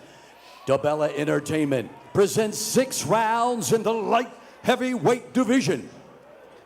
Your judges for this contest, Mark Constantino, Giorgio Gergov, and John McKay. And now, introducing, fighting out of the blue corner, wearing the red trimmed in white. He weighed in at 174 pounds. His record, 7 victories, 5 defeats, 6 wins, coming by way of knockout. Fighting out of Bethlehem, Pennsylvania, introducing Kynell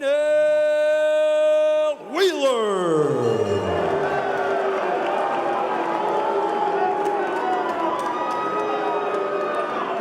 And now, his opponent across the ring, fighting out of the red corner. Tonight, he wears the black trunks. He also weighed in at 174 pounds. His record, 7 victories, 1 defeat, 1 draw, 3 wins, coming by way of knockout. Fighting out of Gdynia, Poland, presenting Konrad Ernie Kaczmarkiewicz. And when the bell rings, the third man in the ring is Eric Daly. Okay, gentlemen, you already know the rules. Let me remind you to keep it clean, protect yourself at all times, obey my commands at all times. Touch gloves. Good luck. Kaczmarkiewicz, you see, from Poland. 7-1-1. Facing a fighter. Chris, you were talking about it before we were on air. When it comes to Kynell Wheeler, he said he may have an upside-down record. This guy can hit. Yeah, he's a bad dude, man. He comes from Eastern Pennsylvania, where Larry Holmes is from. He's got a nice sharp jab. He reminds me of an old-school fighter, the way that Kynell Wheeler fights. You know, he fights behind that jab. He's got a very good counter right hand. It reminds me, kind of just looking at him here, you got to back this guy up. You can't let him set that jab up in that right hand. Because Mykquan is going to have to press him, but at the same time, try not to run into right hands like that. Kaczmarkiewicz has that Polish contingent behind them. You heard them boo Wheeler and you know, big their man up. They always back their guys. Polish fight fans, very, very partisan. Good jab that way. Kaczmarkiewicz. I like what Kaczmarkiewicz is doing. He's staying low, jabbing high. A little uptown jab there as he changes levels. There it is again. Living partly your neck of the woods, Long Island, New York, Chris. Oh, good body shot from Wheeler. Fighter from Poland, said at the time in Long Island. PE teacher in Poland. Wheeler has the height advantage, the reach advantage. Said he has a little bit, Chris, that Tommy Hearns kind of style. Really turn over that long right hand. Yeah, no. Oh, good right hand there from Kaczmarkiewicz as Wheeler was trying to throw an uppercut with the low lead hand. You got to be careful there. Paul, you talk about all the time, you can overcome the reach advantage if you push in at the right time for timing's good. Right now. Also, the bad choice of shot selection there by Wheeler as he was looking for an uppercut. Kaczmarkiewicz. Timing looks very good on those power shots. Good movement as well. That's one thing about Wheeler. He doesn't have good wheels. You know, he wants to plant his feet and drop that right hand like that. Doesn't back out very well. Backs out straight with his hands down. Fights tall. There are a lot of openings. You just got to go through hell to get there. Kaczmarkiewicz from Long Island. Part of Long Island. Just says he spends parts of the time in Long Island. I remember when Poles used to go to Greenpoint, Brooklyn. Oh, good shot there by Kaczmarkiewicz. Good stuff early for the fighter from Poland. And then went right back down to the body. Smart. Kaczmarkiewicz showing good ability right now. Paul, you talk all the time about the mentality of Eastern European fighters, but a fighter like this, you didn't see him come up. You don't know what he necessarily did in the amateurs or the pros. So it's kind of like you got to figure it out in the ring. That's never easy.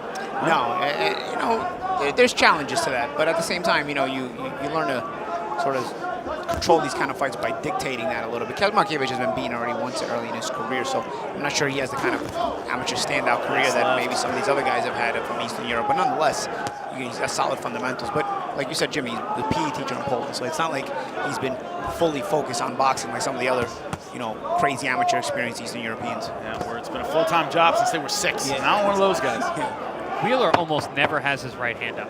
He just keeps it in that position, ready to fire at his chest. Fighter from Poland doing good work in round number 1.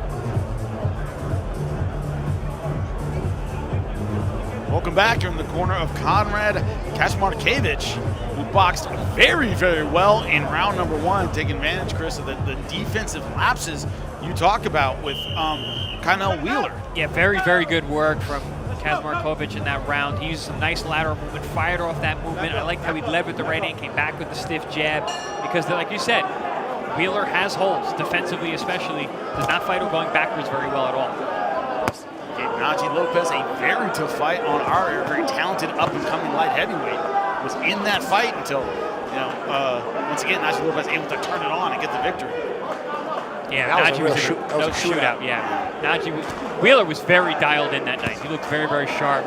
Naji eventually broke him down, essentially got him to quit.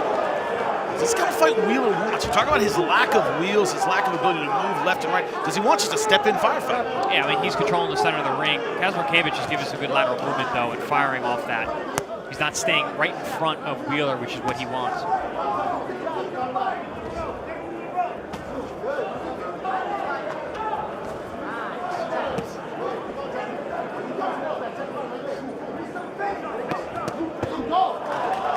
Left hook there all day, Paulie, because he said Wheeler just doesn't keep that right hand up.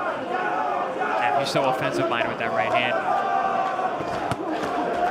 You can see that Wheeler, there's something there. He doesn't put it together. And also, sometimes the shot selection, is what he chooses to throw at what time, is not always the best. So you can tell there's something to work with there. Wheeler, great height, good power, he's a good athlete, but his choices in there sometimes are what cost him. 7 wins, 6 by knockout. Our fighter meeting, all he talked about is, hey, my power is the equalizer here. Wheeler strikes me as a guy who's 50-0 in the street.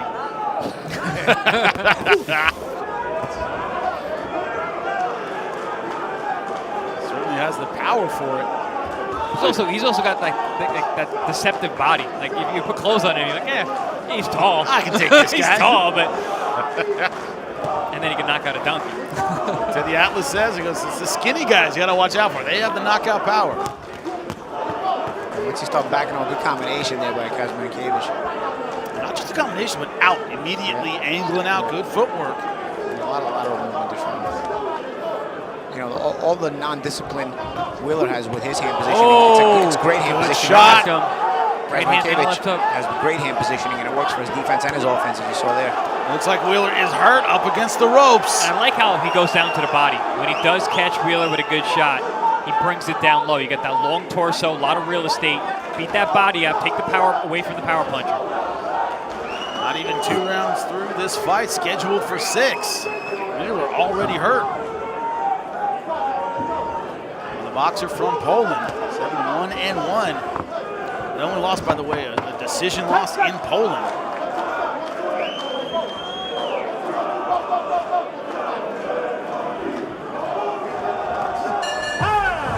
Kaczmarkiewicz fighting very, very well, gentlemen. Very no smart. other way to say it. Very smart.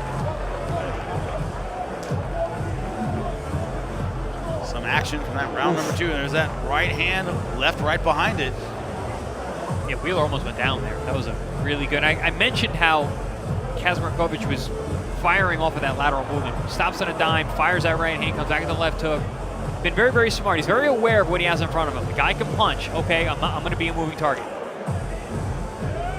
And also that idea, and it's early in his career, only 9 professional fights, but Paulie, when he had his man hurt, didn't go crazy, didn't look too hard for them, didn't chase the knockout. No, and I think he's also cognizant that Wheeler may be able to punch, so he doesn't want to run into anything, so he's playing it smart. Sometimes I think he's being a little too cautious, but again, when you got a puncher in front of you, it's a little bit better to be safe than sorry. Back up, Wheeler, back up. Scheduled for 6 rounds, we begin round number 3. Kynell Wheeler in the red and white. To your right is Konrad Kaczmarkiewicz. The black trunks. I don't know if he can be too cautious with a guy like Wheeler. Everybody's got 3 rounds, and he can punch, man. Ooh, good body shot. He's fighting in the light heavyweight division, 175 pounds. The fighters weighing in 174. That was the uppercut he was looking for a few rounds ago. Yeah. That one he almost got it off there. A few rounds ago he got hit with a right hand, but this time he did get it off. Just short.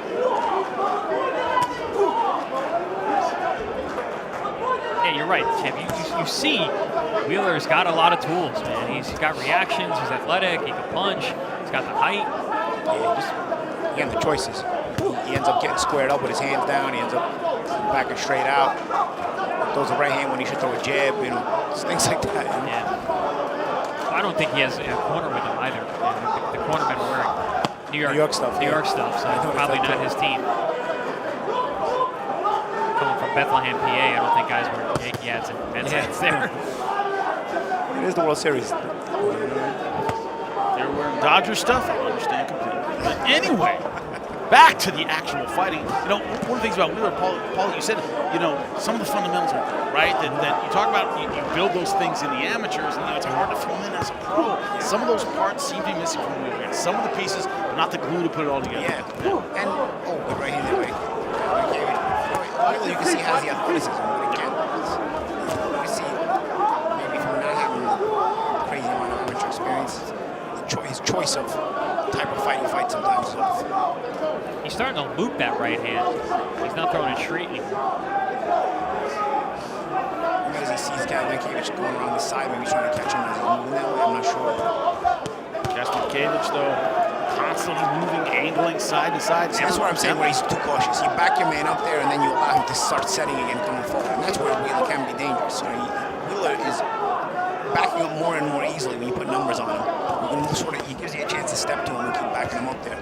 Wheeler also makes a big mistake. He brings the back foot up to his front foot constantly. He just walks forward the wrong way. Takes away your balance, takes away your power, having those feet close. It's a combat sports universal. Missing a mouthpiece here. Good call by the ref there, real quick. Certainly so far an entertaining fight, contrasting styles. Oh, I thought it was Wheeler's mouthpiece. I never understand when guys' mouthpieces fall out. Dolly's telling him, referee Dolly's saying, bro, bite down on it. Literally, not metaphorically. Bite down on your mouthpiece. I don't know, if you have a properly fitted mouthpiece, they're hard to get out. Dude, they're hard to take out. I don't understand. I never lost a mouthpiece in my mouth. Never had a mouthpiece fall out of my mouth. Kids, spend the money. Spend the money on that mouthpiece. Go to a dentist and get it done. Teeth are expensive, trust me. Mouthpiece is a lot cheaper. Good exchange, good body shots there by Wheeler.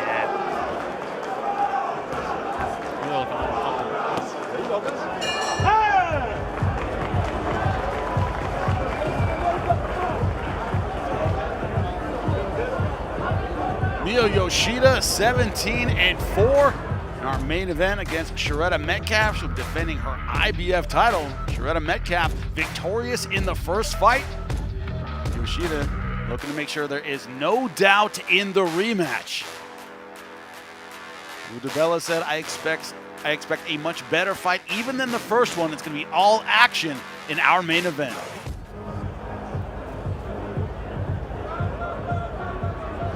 Little action from that third round. Kaczmarkiewicz doing good work. Wheeler, though, starting to get a bit more comfortable, Paulie. Tried to get off that that uppercut there. He came a little bit closer this time around, but still came up just short. He said off balance. You know, a lot of times just stumbling a little bit when he's trying to throw punches. Better round for Wheeler, I thought. A lot more comfortable. Didn't get hit with too many big shots. And was coming forward quite a bit. And that's the way he likes to fight. Round number 4 of 6. Did you win it, Chris? Was that? Did you win the round? If there was a round you could give him to him, that would be it. You know, so it could be 2-1, but I could also see it 3-0. Roman Kaczmarkiewicz in the black. Canelo Wheeler in the red and white. It's tough because you don't want to do comparison rounds, right? Yeah, you had a better round, but was it enough? Brilliant statement from Emmanuel Stewart. He said, you guys do better, and they give him a round. He still didn't win. Yeah.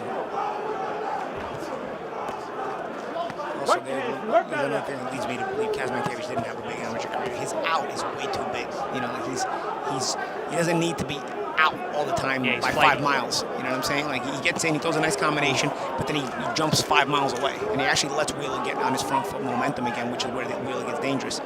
You can step just out, so Wheeler doesn't get so brave coming forward because you just hit him with a combination, and then you can step back in, you know? And then you take control of that a bit that way. With Kaczmarkiewicz moving so much, it gives Wheeler a chance to get on that, that pressure, and again, he can sit on his shots like that where he gets dangerous. And Champ, also to your point, all that extra movement is very tiring. You're seeing him starting to slow down here. The mark of a great fighter is how little you miss by. The all-time greats, defensively, you miss by a hair because they're always back in play. Kaczmarkiewicz letting Wheeler get off too much because he's so open, Wheeler. He walks in the front door, he's got his hands down. A lead right hand almost never misses, but if you allow him to walk into his range and let those hands go, he's a very dangerous guy. Almost feel his confidence growing since the last round. It was a nice combination back as Kaczmarkiewicz. There he goes again, 5 miles away. So there he goes. Yeah, but he's going right into the corner too. Yeah. Wasting a lot of juice, a lot of steps. Very inefficient movement. Also, gentlemen, the optics. Looks like you're running a little bit. When you over-defend, you're leaping out. Especially after you land. Yeah. Which, listen, when he lands, and if he wouldn't let Wheeler get anything off, okay, but now Wheeler's starting to get off more and more as the fight's progressing, although the last 30, 40 seconds have been good for Kaczmarkiewicz, even with the over movement. But you just take risks of letting Wheeler get that confidence. Good shot there by Kaczmarkiewicz again. Gets a little nod from Wheeler.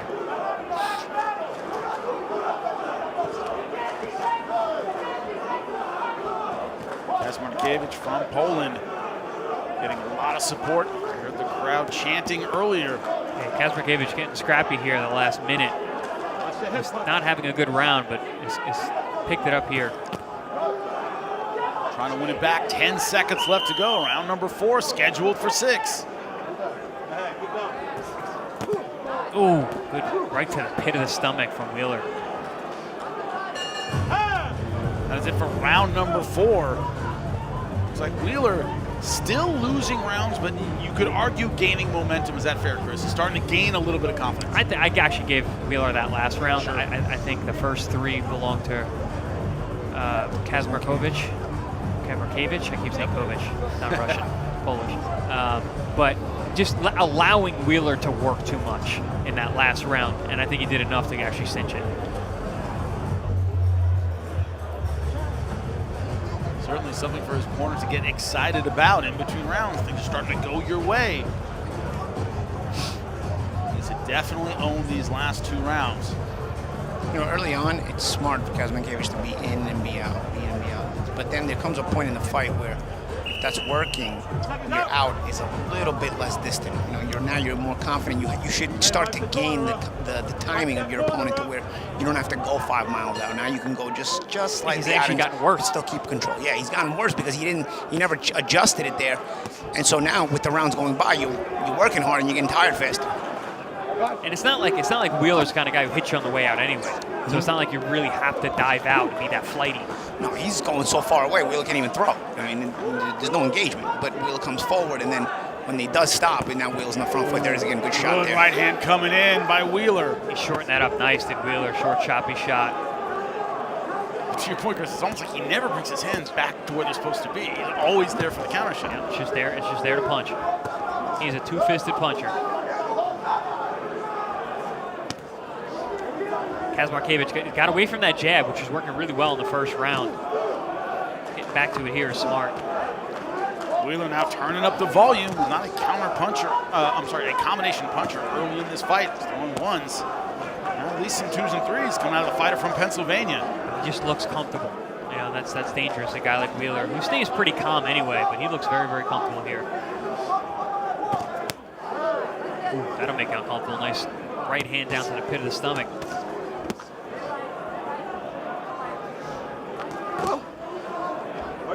Kaczmarkiewicz, 7-1-1. Only 3 of those wins by knockout. As we've seen, not a huge puncher. Did have Wheeler hurt early in the fight. Didn't follow up, and that's been about it in terms of actual fight-ending moments. Yeah, Kaczmarkiewicz is definitely digging deep. He was tired a few rounds ago. Seemed like I thought lost that last round, but he's having some good success here in round 5.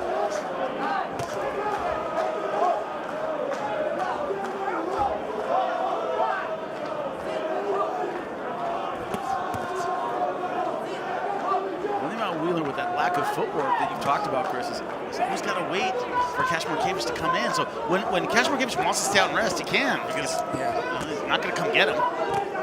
Well, it's when you bring your back foot up to your front foot, like you're so slow and open. The way that he does. Look at the way he's the cross step. He just steps up. He doesn't push off his back foot. He steps with it. You just time that, and you could score a knockdown. You could knock him off balance. You could always just keep him at bay. Stay off his head. Stay off the back of his head. Work your hands. No hold. Work out of that.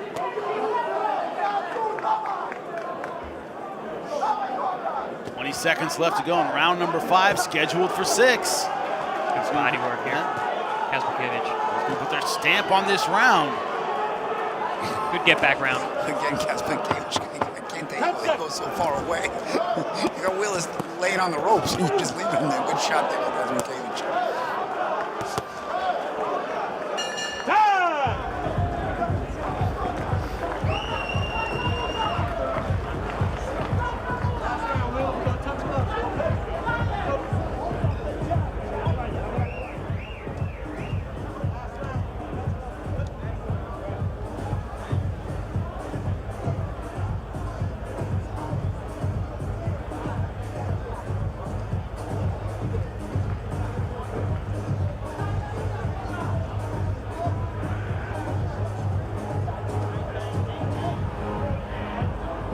Round number 6, the final round of this fight. Fighter from Poland, Konrad Kaczmarkiewicz versus Kamil Wheeler. Poland versus Pennsylvania at 175 pounds. So far, Kaczmarkiewicz more than likely ahead on the scorecards. Will we get a strong finish from Wheeler? That is the question. He can punch. 7 wins, 6 by knockout. But does he have the wind left to do it? Kaczmarkiewicz in the black, Wheeler in the red and white.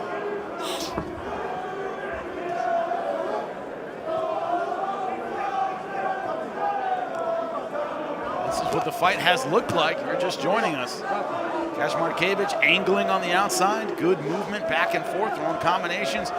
Wheeler, the puncher, waiting for Kaczmarkiewicz to get inside. He can throw that very powerful right hand. Forced to wait. Oh, good right hand from Kaczmarkiewicz, right down the middle. Beautiful 1-2. Makes me wonder. I wonder if Kaczmarkiewicz could make 168. Just does not strike me as a light heavyweight. Doesn't seem to carry the height, the build. He's 5'10". Certainly not tall for a light heavyweight. Wheeler's kind of tall for a light heavyweight, right? Yeah. Wheeler's 6'1". He's not a huge light heavyweight. He's got long arms though. But I remember when he fought Naji Lopez, who is a big light heavyweight. He didn't look oversized, undersized at all. This is 6'1" to 5'10.5", then the Kaczmarkiewicz is lying about his height. Yeah, he's 5'10". Yeah, it looks like Wheeler's 6'3", right? Well, Kaczmarkiewicz is 5'8". Right. Which makes me think, I wonder if he could make 68.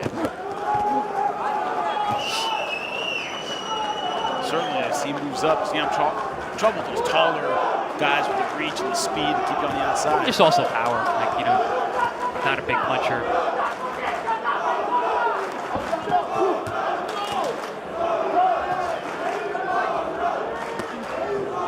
Really trying to find a home for that sneaky right hand. And he has had success. That's what he's been with that, just like that. That's that uppercut he's been looking for. Yeah, he's been trying it.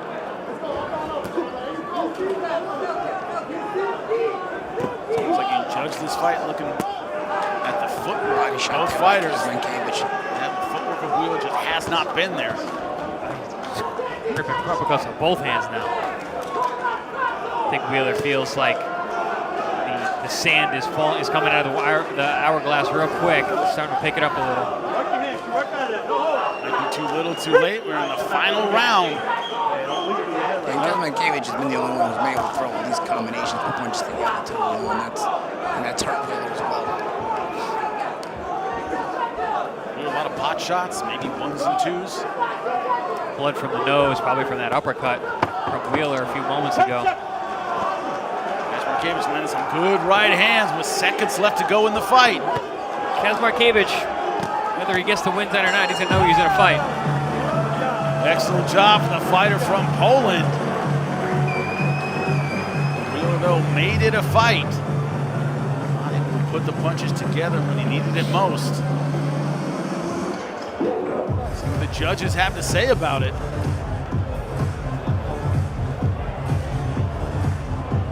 Will that young man get his 8th pro win right now? 7-1-1. The 3 by knockout here. Some highlights, gentlemen. Oof. The uppercut right there. That might have broken nose. Yeah, that's the one that seemed to At least bust get up the nose. Get the bleed in there.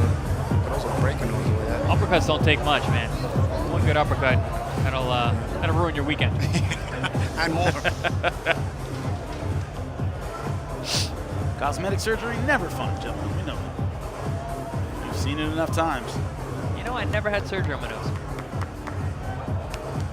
Many boxers do. You know that well. Yep. I probably should do that so I can sleep a little better, but other than that. All boxers go through it, right?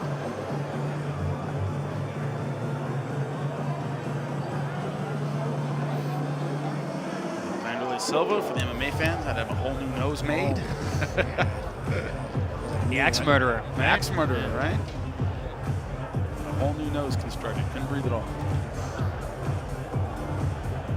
You need to watch like 2 of his fights. You're like, oh, that's why. It's just not. You don't wonder why. You just know. Well, you don't get the nickname axe murderer for having great defense. Didn't win a lot of decisions. Let's put it that way. Yep, very true. Legend in the sport. But Conrad, Kaczmarkiewicz, looks like he's feeling good about this decision. The question is, do the judges agree? Crowd very much behind him tonight. I thought he did plenty to win the fight tonight. He had to work for it, absolutely, but just too busy.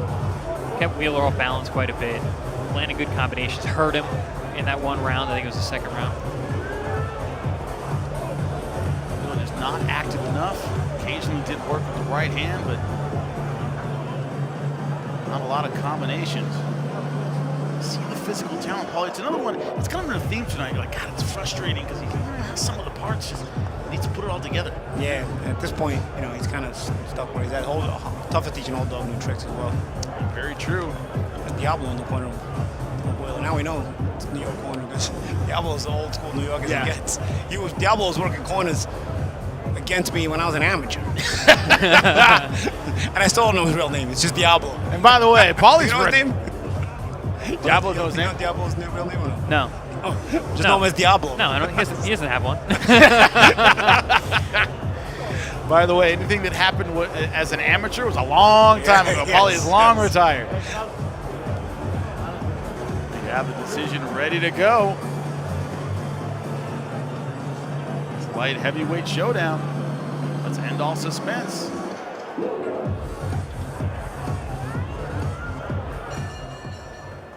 Ladies and gentlemen, after 6 rounds of professional fighting, we go to your judges' scorecards for your winner. Judge Mark Constantino scores it 59-55 for Kaczmarkiewicz.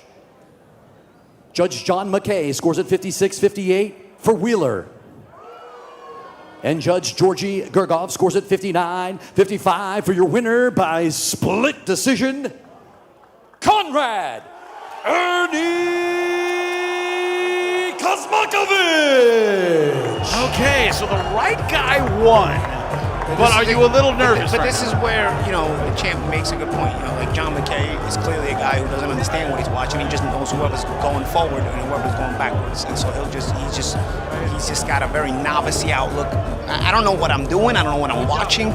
But I'll just give it to whoever's coming forward because that's like boxing for dummies. You know what I'm saying? The fact that he's a commissioned judge is what's bothersome. I don't mind you not knowing anything about boxing, or even if you watch 100 fights and still not understanding it, because clearly McKay's like that. But my issue is you're a commissioned judge for a very big commission in the United States, and you're judging. You're not supposed to see it like my mom. This is exactly. Yeah. Your mom, your daughter. You give it to the person who's coming forward because they don't know the nuances. There's nuance to this thing. You know what I'm saying? It's called boxing. It's not called follow the leader like I always like to tell people. And luckily, the right guy won. But Chris, I couldn't see more than 2 rounds if you were trying to give him. I gave him one. Yeah, give him one. Which is what 2 judges I think here did. with the winner, Conrad Kaczmarkiewicz. Really tough fight. Eric, you're going to translate. Wheeler throws some really tough punches. You can see the bruises on your face. You moved a lot in there. I thought you showed great movement. How would you rate your performance tonight? Dobrze się ruszałeś. On się dużo ruszał i mocno bił. Jak byś oceniał twój występ dzisiejszy? Walka na pewno była bardzo ciężka. Tutaj przeciwnik bił mocne ciosy. Nie dałem mu się przycelować, przez co ruszałem się cały czas na nogach.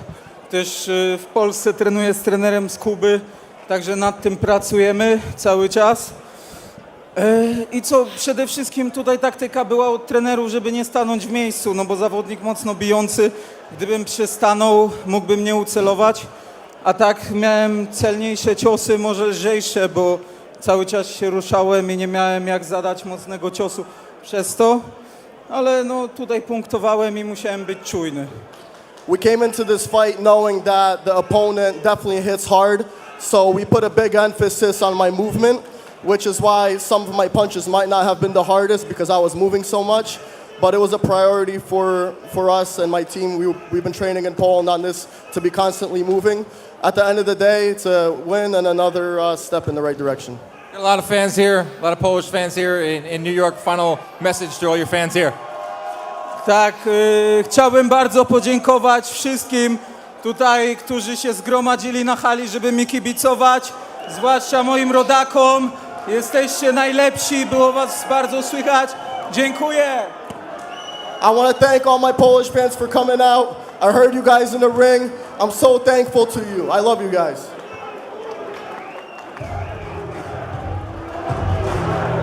Victorious Konrad Kaczmarkiewicz. Judge going the wrong way, but the right fighter won. Coming up later, Miyo Yoshida, Shurretta, Metcalf. Our main event, Japan versus the U.S. IBF title on the line. Rematch of a very entertaining fight. One more to go and is a banger of a co-main event coming up next.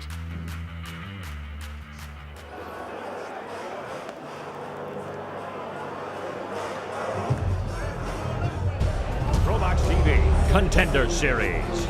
November 1st, ProBox TV makes its European debut in collaboration with Conlan Boxing. Padraig the Hammer McCrory returning to the ring to take on the hard-hitting Colombian Leonard Carrillo. And in the co-main, the UK's Robbie Davies Jr. clashes with former two-weight world champ Javier Fortuna of the Dominican Republic. Live from the SSE Arena in Belfast, Northern Ireland. Welcome back to the ProBox TV studios. Jimmy Smith alongside the champs, Chris Algieri, Paulie Malignaggi. Gentlemen, November 9th, when you look at that card, you talk about the excitement level, Chris. So you expect so many ProBox veterans to show out that night. What are you looking forward to?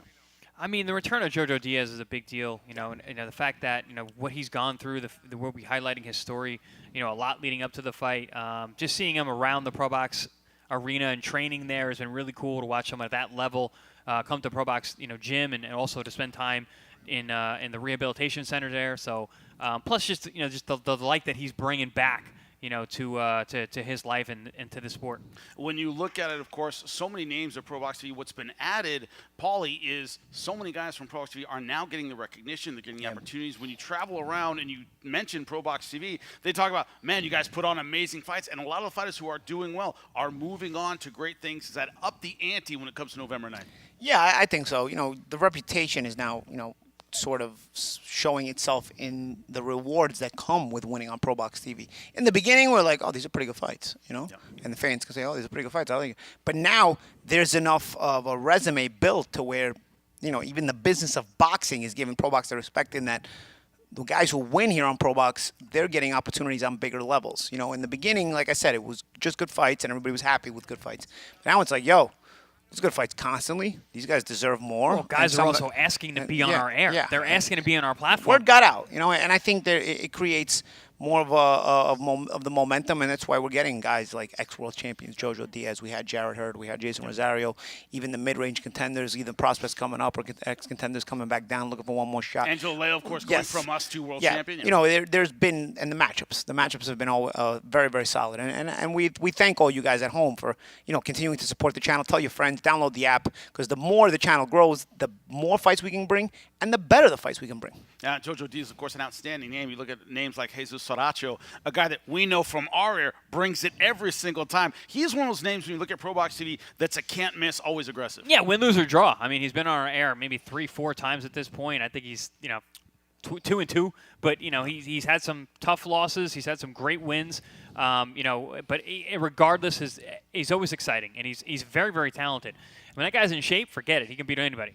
And, of course, Lou DiBella, of course, our partner tonight for this show out of Madison Square Garden. There's going to be more of that. Conlon Boxing has partnered with ProBox TV. That's where we're doing fights in Ireland and the UK. We have our passports ready to go. But another thing, that influx of talent from the UK, from Ireland, they fit so well, Paulie, with that ProBox TV mentality, because English fighters, Irish fighters, they come to get it every time. You know what it is, too? We're going to have the crowd there as well, so that gives you the atmosphere. At the ProBox Event Center, we have always a small arena. It's comfortable, but it's a great crowd. You hear the energy from the crowd, and I think that translates well to the TV broadcast as well.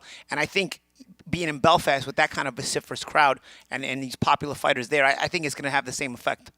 Now, when you look forward, of course, we have November 9th coming up, November 1st. We have a slate of amazing fights coming up. But Chris, it's that international flavor of when you come to ProBox TV, no matter where you're from, we just saw a Polish fighter in New York City, get the crowd behind him. If you fight hard, you fight well, people will recognize you, and you'll come back win or lose. Yeah, I mean, that's basically the script for ProBox TV, and I think guys understand that. You come here and you fight, you don't run, you stand your ground, you bite down.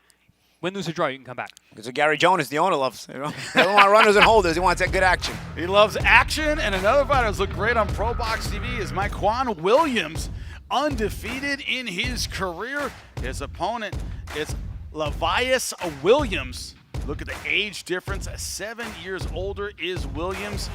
Slight reach advantage, slight height advantage.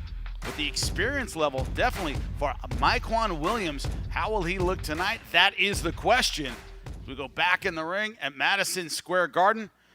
Mykquan Williams, known as Marvelous, 21-0-2, 10 knockouts in those wins, but up and down performances sometimes, especially under big lights against better opposition. How will it work tonight? That is the question. Which Williams will we see? Lavisas Williams, the Wizard, 10-1-1, but only 3 knockouts. We interviewed him. There he is on your screen. He talked about his boxing ability. Ladies and gentlemen, it is time for your co-main event of the night. Presented to you by Barclays. DiBella Entertainment presents 8 rounds for the WBA Continental America's Gold Super Lightweight Championship. Your judges for the co-main event, Frank Lombardi, Anthony Lundy, and Kevin Morgan. And now, introducing, fighting out of the blue corner, your challenger, wearing the white, red, and gold. He weighed in at 138.6 pounds. His record, 10 victories, 1 defeat, 1 draw, and 3 wins coming by way of knockout. He fights out of Rochester, New York. Introducing Lavisas, the Wizard Williams.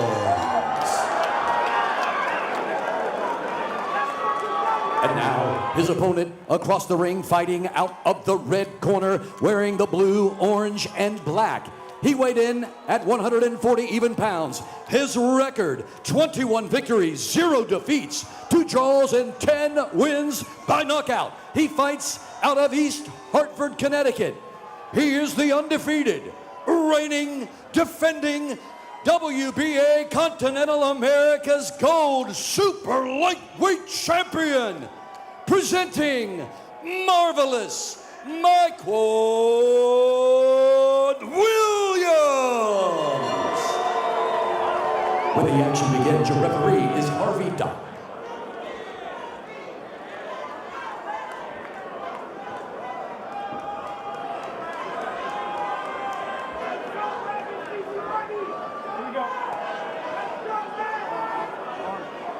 All right, fellas, we went over the instructions earlier. As a reminder, obey my commands at all times. Protect yourself at all times. If you want, touch gloves. Good luck. It's a showdown in the super lightweight division in our co-main event. Marvelous Mykquan Williams versus Lavisas Williams. All right, fellas, here we go. We are underway, round number 1. Mykquan in the blue. Lavisas in the white with yellow trim. Interesting factoid is that Lavisas has a loss to Oshaki Foster back in 2016. His only loss to Oshaki Everybody Foster. fights Oshaki on the Tonight Show. Oshaki's one of those guys, incredibly talented, and how good he is. Ready for a tough night tonight. He knows he got that outbox Mykquan the entire fight. He's got nice length and reach. Obviously, he's got that southpaw position, but he's actually got a jab. A lot of southpaws don't use their jab. Lavisas seems like that's his bread and butter. Of course, we're using their first names, both fighters with last name Williams. But Lavisas, But they kind of look related too. I just like the name. I just like the name Lavisas. I want to say Lavisas a lot, so I'm going to call Lavisas first. Go ahead. But their last name is the same too. And the fact that he's in Lavisas, like maybe they are relatives. They don't know about built it. very, very similarly. Oh, good straight left hand right down the middle from Lavisas. The fact that he is not Lavisas the Leviathan Williams kind of bugs me a little bit. There's still time. There's still time. Still time. Young in his career. Get another nickname. Good double right hand to close the gap there by Mykquan. Mykquan, man, he's so explosive. He changes directions really, really quickly. But it's funny, Chris, when we were talking about this fight, like, Mykquan is really talented, but doesn't always put it together that way. You've seen Doesn't him show look up all the great. time. Yeah. Yeah, doesn't show up all the time. You know, he's got those 2 draws on there, which, you know, someone as talented as he is, and we can see it already. It's like, you know, even the guys he was fighting, he should have beat them easily, but sometimes something's off. We had him on ProBox. Oh, so impressive. Luis Feliciano, that was who he fought on ProBox. He looked like a world beater that night. KO in the 6th round. It was target practice with both hands. This is a kid if you keep him busy, keep him in the gym, and can develop some momentum. I think he's going to be dangerous. It's also amazing he's only 26, because I feel like I've been hearing about this kid for a long time. Elias coming out, of course, in southpaw stance. Use that right jab. And a lot of power punches in this fight. The difficulty in his fight has been the consistency. The last time he fought multiple times in the calendar year was 2015. Good shot there. Double left hook, high and low. That one to the body was nasty. Combination there. Didn't fight from 2019 to 2024 in Lavisas. Yeah, I saw that 5-year gap in there. Took that loss against Oshaki, comes back after a 3-year layoff. Good right hand. Down he goes. Lavisas on his back in round number 1. I'd be surprised if he recovers from that. His legs were really wobbly. Fortunately, it's the end of the round. He'll make it to round number 2. Barely makes it. Is that a knockdown? Yes, it is. Great call, Paulie. The punch was thrown before the bell. 2 knockdowns in round number 1. Mykquan, you see the way he shoots that right hand. It's come out of a shotgun. You see, like it's so short and compact. And yeah, there's nothing wasted on that punch. That is basically the worst first round imaginable. 2 knockdowns. This is how it happened, gentlemen. Bang. Right hand on the Double temple. right hand again. Yep. By Mykquan. And it was. He's doing double right hand a couple times in this round. See the temple shot. He's fighting a southpaw. That's amazing that generated that much power. That is a weird arm punch, but right in the temple. We missed it. We missed it. The straight right. That was Come on in the truck. You missed it. Such a shotgun straight right hand. That was so nice. Beautiful right Listen, hand. guys, that's how you fight southpaws. He doubles up the right hand and then a straight right hand right down the middle to the chin. Textbook. Here it is. Chew. Yep. No fat on that punch. Right down the middle. Splits the guard. Beautiful, beautiful Yeah, just when you thought he was going to get out of the round without another knockdown, he takes another knockdown. Good on Mykquan for taking that opportunity. Yeah. Teddy Atlas is somewhere smiling, saying no fat on that punch. We can hear him in our heads, gentlemen. We start round number 2. Lean and mean. Lean and mean. Both Williams, Mykquan in the blue and orange. Lavisas, white and yellow. It was a big 1-minute break for Lavisas, and also before she was in round 1, he was still recovered pretty well. It was later in the fight, the minute might have not let him recover. Yeah, very good point, Paulie. That's the one thing. I don't know how many trainers you talk to, and I've talked to a lot. They're like, look, there's nothing you do to get a guy back. It's just they got to come back, or they don't. Yeah. Yeah, but it's a good point, Champ, about have it happening early, because every time you get hurt, it like takes your energy bar down like a video game. When it's later in the fight, it's much more difficult to recover. I always think about Fernando Vargas and Tito Trinidad. 2 vicious knockdowns in the first round, gets through it, fights back. 2 knockdowns in the last round, can't recover. Our own ProBox TV, Juan Manuel Marquez, famous bad early fights against Pacquiao. Came back to get a draw. 3 times the first round. Look at that. You see that right hand by Williams. He's trying to sneak it in there. Good left hand there by Lavisas. But again, Mykquan with that short right hand, and that's, we saw the success it had in round 1. And still shooting out, still compact, still lands. And Lavisas is going to have to figure out a way to, if he's not going to slip it every time, at least when he does slip it, maybe counter it. Make Mykquan have some tentativeness when he throws it, because there's too much confidence in throwing that right hand, and it's already done. The damage is done. Paulie, is the only difficulty that when you have success in round 1 or something, you tend to go back to it too much? You tend to over-rely on it? Is that an issue? I mean, it could be, but it's not an issue unless he pays for it, And right now, he's, maybe you're not scoring knockdowns every time, but he's not paying for throwing it. And it's compact, it's short. When he's missing, Lavisas is not making him pay, like I said, and sometimes it still lands. 10 wins, only 3 knockouts for Lavisas Williams. Not exactly a power puncher, to your point, Paulie. You got to make the guy back off and pay for that long right hand. Yeah, but you might look at Mykquan's record, 21-0-2 and 10 knockouts. Because he's not a puncher. Yeah, obviously this guy can punch though. Again, it comes down to more to the inconsistency than anything else. Consistent performance. So explosive though. He's quick, explosive. He's got a whip on those shots. And he's got good structure on the punch. Like that right hand, he landed it. He had that good stiffness on the shot. He's almost like, setup is overrated. Boom! Throwing that naked right hand and it's working. Oh, when you're that fast and talented. And also, has a good understanding of range, because he's not throwing it from places where he's going to be at risk. Look, he changes the trajectory of it. He's doing it on the side first. Oh, body shot. Again, shot selection. This is a very talented kid, Mykquan. We've seen him different times now. Very impressive each time. This kid puts it together. He puts it together well. Chris, you say sometimes he's not on? At the end of round number 2. He's on tonight, for sure. On tonight. He was on our air last time against Luis Feliciano. He's on tonight.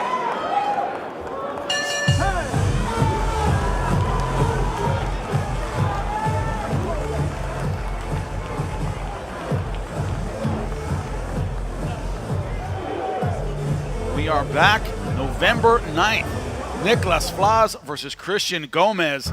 Flaz 13-2 as a pro. Gomez 23-4-1. We're expecting fireworks in that main event. Nicolas Flaz, a very, very talented fighter. Jesus Saracho, Fernando Bunch. That's going to be an outstanding co-main event. The return of Jojo Diaz. It's the questions that make a fight interesting. A lot of questions. Saturday, November 9th, Kissimmee, Florida. Get your tickets now.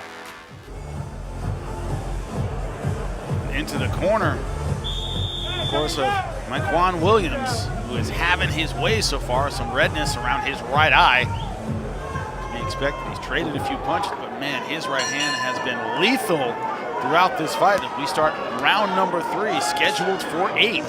Yeah, the biggest mark on either guy's face is Mykquan Williams. That's why you never listen to the idiot who judges things by marks on people's face or damage, because this is a dominant fight by Mykquan. It's just your skin. Mykquan, he was marked up in the Feliciano fight too. And he was blocking beautifully. A lot of times the inside of the glove could be very unforgiving if you have tender skin. He's fair-skinned, obviously, so... Certain guys don't wear damage well. Yeah. There's just nothing. They take a couple punches and they're just you're they're a mess. sitting next to 2 of them. Exactly. That's why we know. That's why we can talk about it. We are now round number 3. And so far... Again, that right hand. Yeah, just not having an answer for that right hand, Paulie. And you know what else I love about Mykquan's right hand? Look how he gets his head off center. When he throws it, his head is off to the side all the time. I love how he slides out, too. So he's thinking defense. It looks like a sharp offensive punch, but he's thinking defense when he throws it every time, because he knows how to throw it sharp, he knows how to throw it short, but he also knows how to throw it where his head is off center, so that if there's anything coming back, which there hasn't been much coming back, it wouldn't hit him anyway. And Chris, he almost always doubles up the power shot. Yeah.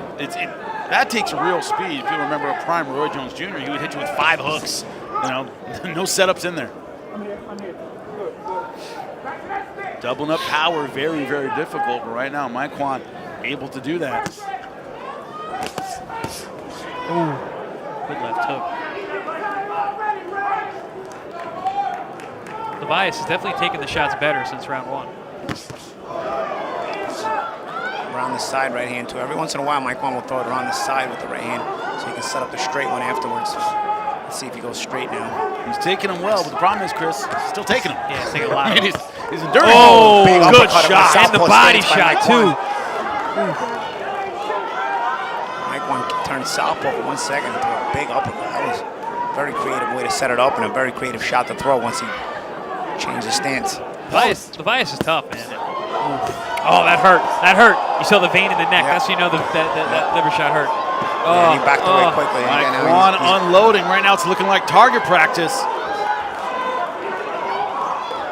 He's very hurt to the body here. Yeah, he holds on there. That buys himself some time. It's something I feel you don't see in open guys get hurt. Good technique there to hold. Let's see if Mykquan is able to get off the shots. Mykquan, the fighter from East Hartford, Connecticut, seeing everything go his way in this fight. Now you can see Lavisas is tough, and he knows how to fight.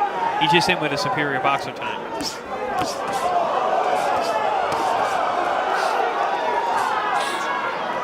When I say punches and bunches, I'm not used to it being the right hand exclusively. That's what we're seeing, a bunch of right hands in succession as we end round number 3. Oh, catch and shoot.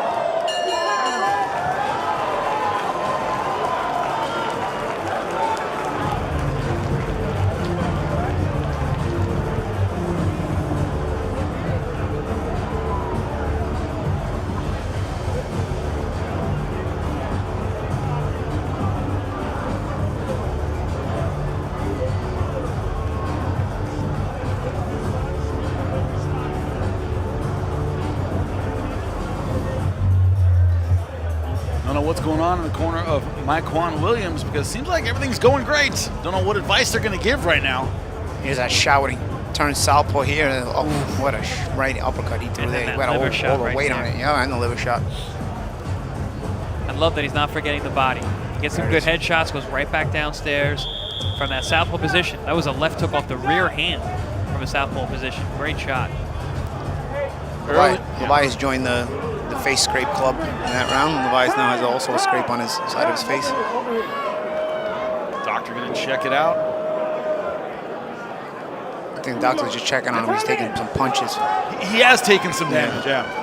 Good job by the doctor making sure everything's all right. We start round number 4. I think that first knockdown was pretty scary, the way that his body reacted. So the doctors are going to keep an eye on you. The New York Commission's very, very strong. Yeah, he got out of round 1 because it was the end of the round, honestly. Because if we're being 10 truthful, more seconds, yeah, he's out. He didn't get to react at all after that knockdown. He just got knocked down again. One scheduled for 8. We're in round number 4.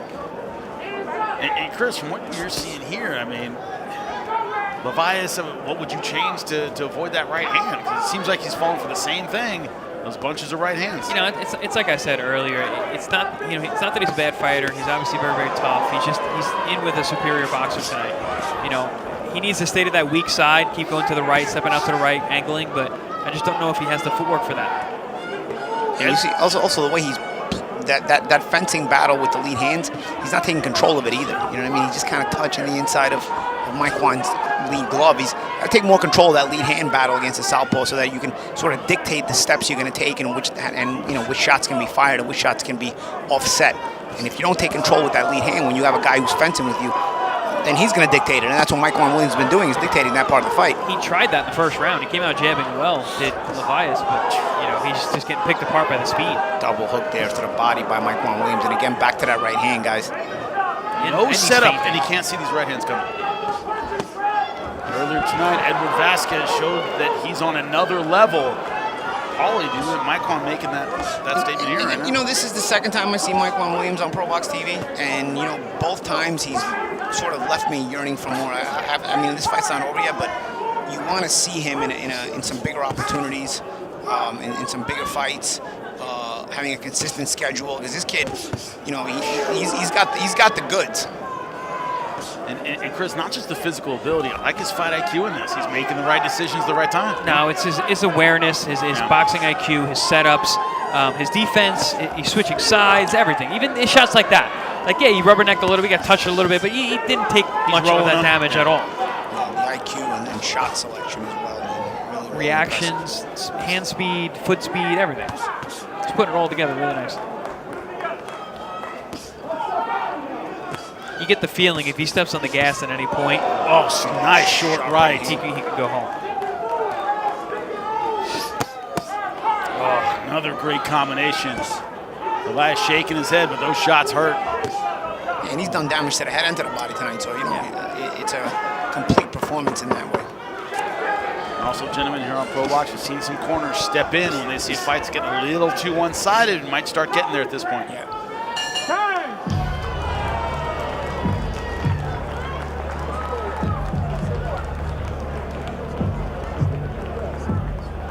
Man, great atmosphere tonight, Madison Square Garden. Great card tonight. Lou DiBella Entertainment alongside ProBox put together a great card, but we've seen these, you know, I have a question with this guy coming in, right? That's been a theme tonight. And Mykquan Williams, very much one of those guys where, Chris, you said, yeah, we know he's talented. Can he put it all together? Can he string together a contender run or something like that? Tonight, he's looked almost flawless. Well, there's no question the talent's there. Yeah. You know, we saw it on our air, and listen, there was a lot of hype around him a bunch of years ago when he was first coming up.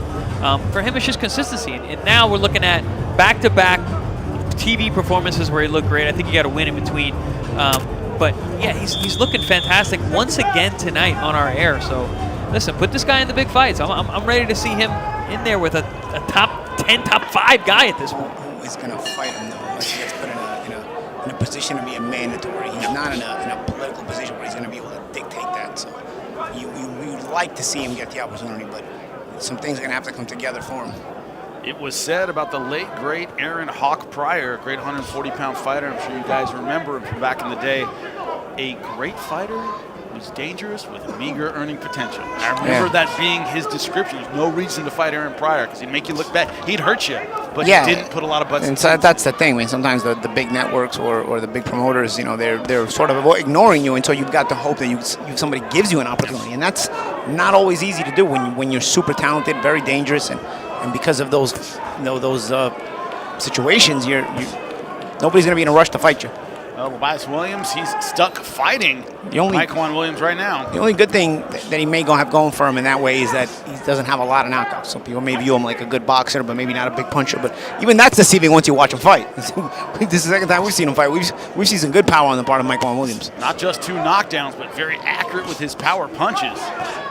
You know, back comes Lavisas, though. He's landed some good jabs with that lead southpaw hand, being a little more authoritative, like you were talking about, Champ. Actually standing his ground.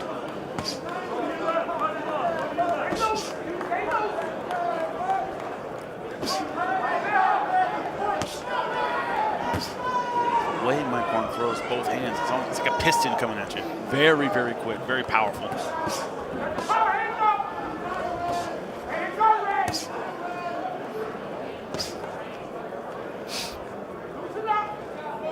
Man, at the end of round 1, if you told me we'd be in round 5, I'd say no way. Absolutely unbelievable. Lavisas very, very tough, but has yet to find a tactical way around the right hand. Clash of heads there, you got to be careful. Surprisingly little of that considering they're in opposite stances.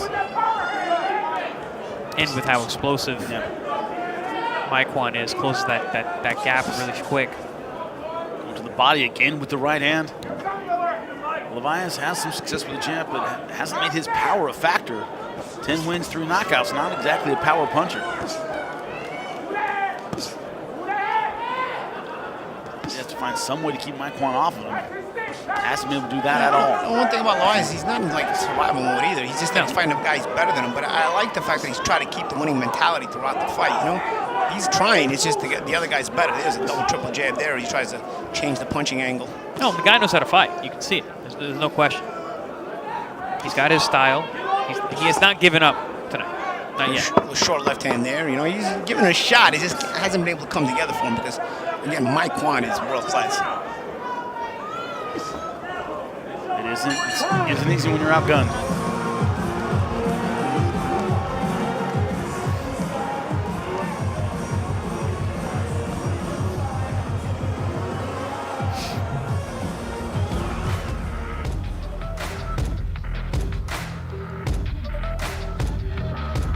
Miyo Yoshida, Shurretta Metcalf in our main event tonight. That's our next fight for the IBF Women's title. 17-4, 13-4-1, a rematch of a very entertaining fight won by Shurretta Metcalf. She said Yoshida did not want this rematch. I've had to dog her into the ring. See what happens in the main event. Welcome back. You are in the corner. Mykquan Williams. Call him marvelous, and I can see why tonight. Everything working, especially the right hand. Throwing those in bunches against Lavisas Williams.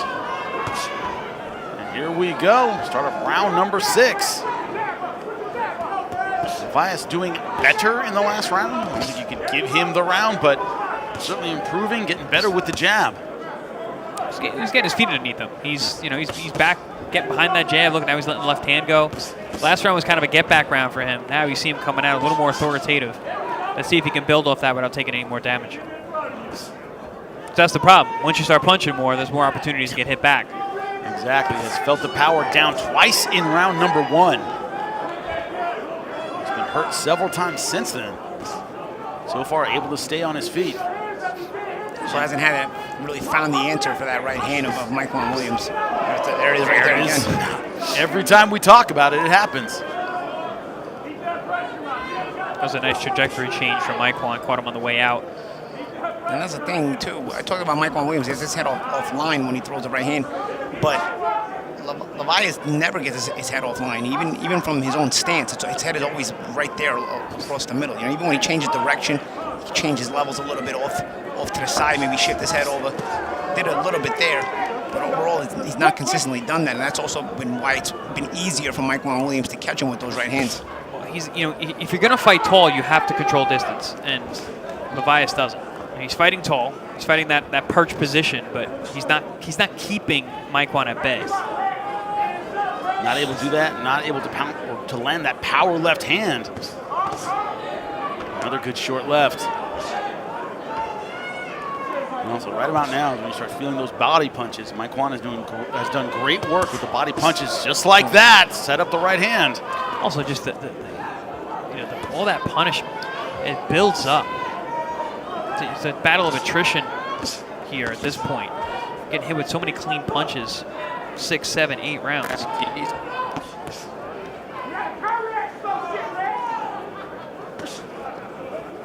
Mykquan right now, still accurate with the right hand. Again, nothing in between there by Lavisas. That's why Mykquan was able to miss those first two punches and still come back with a third shot and land it. Lavisas, if there is daylight in between, he's got to at least go and get some pot shots off in between. Again, little things that will maybe deviate the offense of Mykquan, and they take away the confidence. Now they got some blood from the nose, right, with those right hands. It's only a matter of time. Chris, to your point, you kind of feel Lavisas kind of wearing down. The punches are starting to really get to him. Yeah, I mean, you see someone's head get rocked back multiple times with jarring punches multiple times around. There's only so much time you can take that. Left hand by Lavisas lets us know he's there. Yeah, he's there. A lot of blood from the nose. He's there, but he's eating right hands as well.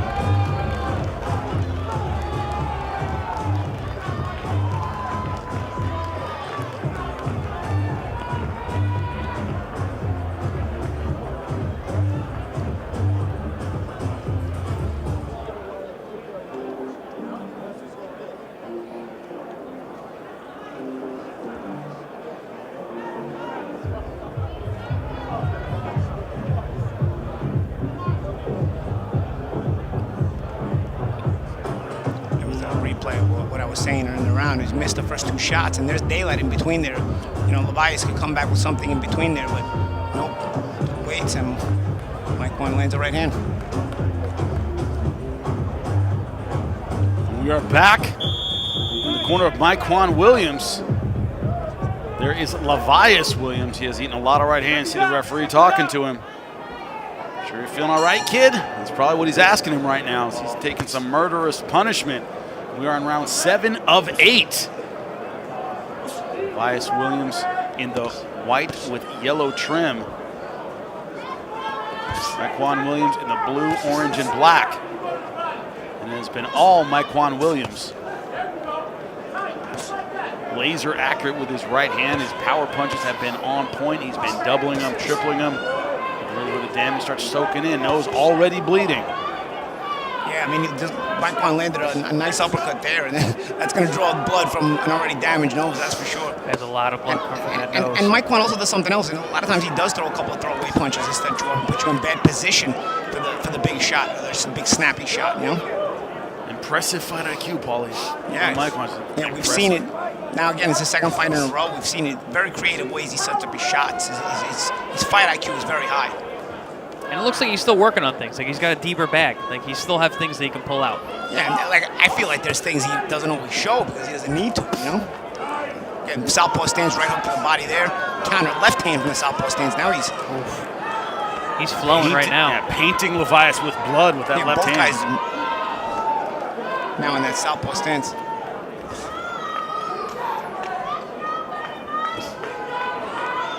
Stiff, hard jab from that southpaw position. Yeah, you can throw combinations from there. I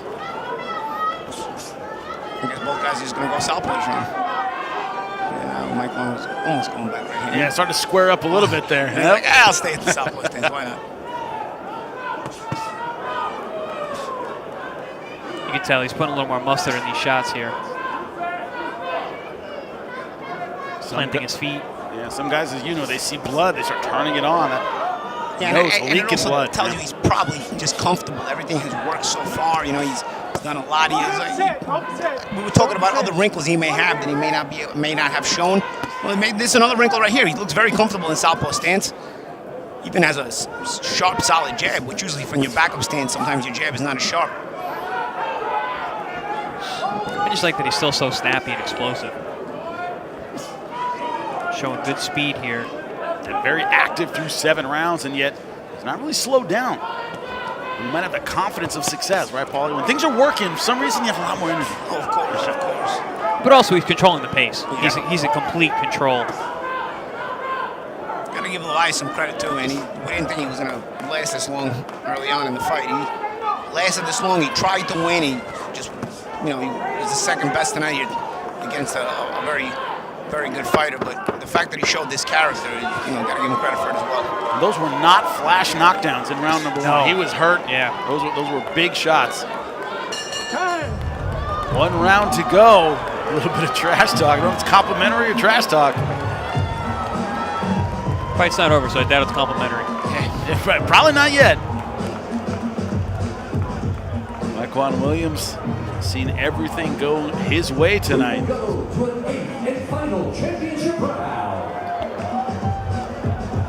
Barely breathing hard, gentlemen. Looks great in the corner. Like the champ said, I mean, he's controlling the pace, so it's very easy to do.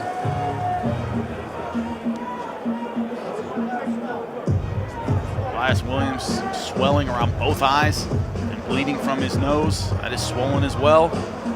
Probably just breathing through his mouth. Corner trying to urge him on to give 1 more round of this 8-rounder. And it's been hard to find a minute to give to Lavisas Williams, let alone a round.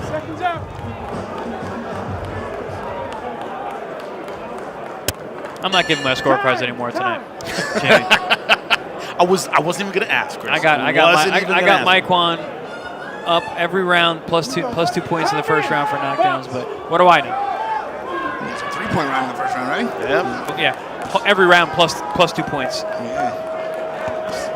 Round number 8. 10-7 final round. Yeah, the question is, how hard will Mykquan fight? He is just angling on the outside. He's fighting like someone who has this in the bag so far. Well, I think the way he started out moving in the beginning of the round, I think he thinks, hey, you know what, he might, in case Lavisas comes out desperately, let me try to, you know, relax. Let me see if he walks into some.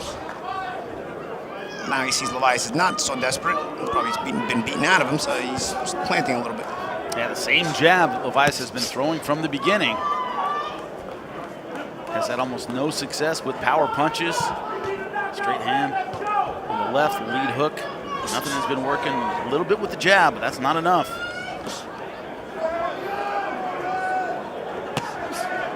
The question is, what does Lavisas have left, and what does Mykquan want to do in this last round? The fight that he should, if there's any justice, have in the bag. Mykquan's fighting like he's in a sparring session right now. Lavisas is in a fight for his life, and Mykquan's sparring. Hands up, looking at the shots, seeing everything. Yeah, he had his guard up there and taking some shots off his gloves. He was looking for a catch and shoot there. He finally tried it. He was just short, but he was looking for that catch and shoot. Shot right hand! This is over! Yeah, that's enough. Wow! Good stoppage by the referee. That was not a good fall. He went totally limp. And that's two of the knockdowns. You know, the first knockdown and this one, where the shots were so short, you didn't think there was going to be a lot of power generated. And that's what I mean about deceptive power that Mykquan Williams has. Doesn't have a lot of knockouts on his record. This is going to make it 50%, I think, right? He was 21 over 10 knockouts. It's only 22, 11 knockouts. Yeah, so you know, it's going to only be 50%. You look at his record on paper, and it's a bit deceptive because this kid can throw short, snappy shots and generate good power. We've seen it now twice here on ProBox TV with stoppages in an impressive fashion. And they weren't early either. They were both late in the fight. Yeah, 6 rounds. His last time out on ProBox TV against Luis Feliciano. And in round number 8 against Lavisas Williams. You know, it's punches when you don't expect them to either, so it really throws you off. That's another sharp thing he's got. You see Jackie Callan there in the corner. He made a movie about her. Meg Ryan played her. Look how short this shot is. Famous promoter. Bing! Oh. Yeah, and Lavisas is trying to get out through that side. Mykquan's not even looking, I think. Look, he's looking his head's on the other side. Look, Mykquan's not even so looking. Short. His head is on the other side. He just throws the shot because he knows it's there. You see how we got his body weight into that shot? That's IQ. He kept a stiff arm and just put his body through the punch. Paul, you just said it. Well, tonight wasn't. I mean, guys have physical talent. We've been in a million gyms with a million guys who have physical talent. This dude's IQ is very, very good. Yeah, I mean, look at that right there. That's just intuition. Yeah, exactly. His head is on the other side. So, if his head is on the other side of Lavisas' head, that means he doesn't see exactly where Lavisas' head is at. He just knows it's there. So he has the presence of mind to throw that shot from that angle, and it ends the fight. Good on him. This guy can fight, man. You know what it looked like? Arm wrestling. That quick turn where you generate, generate power. Over the top. A little over the top, right the there. top. The guy turned his hat the other way, and he knocked the guy out. That's what happened. That sounds straight Long Island. Thank you. Turned his hat around and knocked him right out. Arm wrestling shot.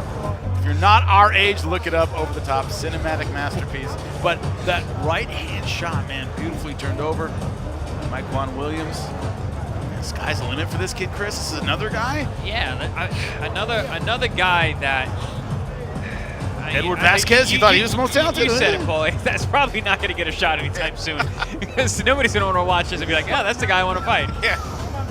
Now he's going to have to earn it the hard way. He's going to have to keep winning, keep putting on performances like this, and then get an opportunity. Ladies and gentlemen, referee Harvey Dock has stopped this fight at 1 minute 32 seconds of round number 8. Your winner by TKO and still the undefeated, reigning, defending WBA Continental America's Gold Super Lightweight Champion, Marvelous Mykquan Williams. Mykquan Williams looking so incredibly impressive tonight, Chris. You're like, oh, when he brings it, he's really good. Tonight, did he bring more than you expected? Yeah, I mean, he's getting better and better. You know, this is even better than he looked against Feliciano, albeit Feliciano probably a better opponent. But he just showed more game tonight, Mykquan Williams, that I didn't know he had. I'm looking at these 2 knockdowns. It's making me back to the first knockdown. You know, when we said, oh, that second right hand didn't look as hard. Maybe it was so fast, though. Maybe the first one hurt him, and it's just the second one put him down. It's a delay there, yeah. Because, that's a really good point. Because it was so sharp and so fast that you didn't really get to see what the first one did. Oh. And that's the last knockdown. I love that shot, man. And the way he fell, I want to give props to the referee. Look at the way. Harvey Dock's the best in the world. Yeah. Best referee in the world. Lavisas fell. That's a bad fall. And he didn't want to get up. Knew that immediately. You called a lot of your fights over the years. Looked like you came into your grown man strength. Got the stoppage. You told us you wanted to be dominant. Would you describe that as a dominant performance? For the most part, I think, yeah. There's always room for improvement, but for the most part, I think I was dominant. Having that big of a performance, and you say there's always room for improvement, what do you feel like you could improve on? Because you look pretty damn good in there. You know, we got to go back and watch the tape. me and my team and discuss all that. But like I said, there's always room for improvement. What was working for you? My lead right, pressuring them, cutting them off. At times I lacked on that aspect a little bit, but for the most part coming forward, he couldn't fight going backwards. So they was telling me, high guard and go forward. Now you're top 10 in the WBA. There's some big names. It's a hot division. Your trainer says, I want all the big names. You got any names in mind? Hey, Lou, set him up, Lou. You guys saying Teofimo? Set him up, Lou, whoever. I leave that to my team, my promoter, my manager. Set him up. We'll be ready. Mykquan Williams, great performance. See you back in the ring soon. You heard it, telling Lou DiBella, set him up. I'm going to knock him down, full of confidence. But that little bit of humility there, hey, man, it wasn't perfect. Things I could work on, but looked great tonight and dominant. You got to take advantage of it. Respond to questions like that in a little bit of a wisecrack way. You know what I'm saying? Because again, if you're going to be in a situation where guys aren't just going to give you the opportunity, you're going to have to be a bit more witty. Canobio was asking the right questions there, but I would have asked it back to him. What do you mean? You're asking me? You can't tell I look so great? You know what I mean? Like, I would have, again, even if, and then you got to say, of course, there's always stuff to improve on. Here comes the main event, Jimmy. That's right, main event coming. Miyo Yoshida, Shurretta, Metcalf. IBF title on the line in the bantamweight division. It's been a great night of fights. It continues when we come back.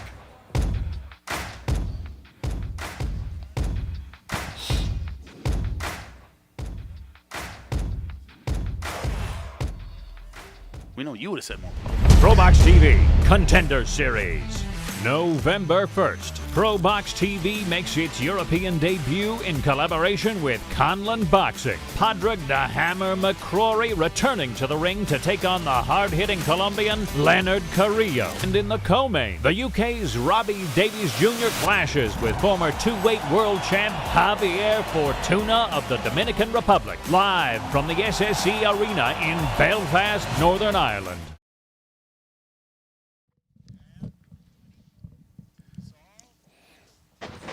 Welcome back to the ProBox TV studio. Jimmy Smith alongside the champs, Chris Algieri, Paulie Malignaggi. Paulie, I got to ask you, when you look at Mykquan Williams and his performance in our co-main event, man, it seems like he was a show stealer tonight so far.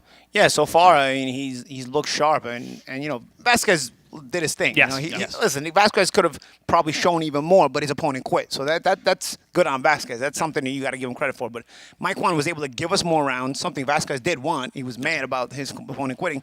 And in giving us more rounds, we saw a lot of the wrinkles to his style. This is a guy who can do a lot and would fit in really nicely in the weight class. But, I got a feeling they're not going to be as excited to just step in the ring with him at a world-class level. He's a risk, but he doesn't bring a lot to the table yet. Yeah, that's when the politics of boxing come into play. Chris, your thought on that? Is it maybe self-promote a little bit when it comes to the interview? Go off a little bit? What's your thought on that? Needs to maybe self-promote? Listen, that was his third knockout of this year. Staying busy doesn't hurt. And getting exposure like this, we'll bring him back on our air. Yeah. And you know what? Maybe the mandatory. He's a top 10 WBA. Possibly step into a mandatory position. He's in a good position. We saw the talent and IQ on display. We'll have the same thing in our main event. It's going to be a fight, a rematch of two fighters who cannot wait to get in there. When you talk about disrespect, Shurretta Metcalf, that's all she talked about, this tale of tape. Metcalf, 3 years older than her opponent. 7-inch reach advantage, also a height advantage. She's the boxer coming in, the fighter from Kagoshima, Japan. That is Miyo Yoshida. She is the puncher. Gonna go in, try and throw that right hand. A very entertaining fight the first time around with Metcalf getting the decision. Then Metcalf saying that Yoshida didn't want to fight her. I had to dog her into the ring. Now she has her opportunity, and Yoshida has a chance to make her eat her words. There's the champ, Miyo Yoshida, making her way to the ring. Her nickname is a single mother in Japanese. She is the champ, and when you look at the 17 wins, none of them by knockout. Used to going decision. Used to having to outwork her opponents. Can she do it against the boxer tonight in a very interesting rematch in our main event? Ready to go at Madison Square Garden.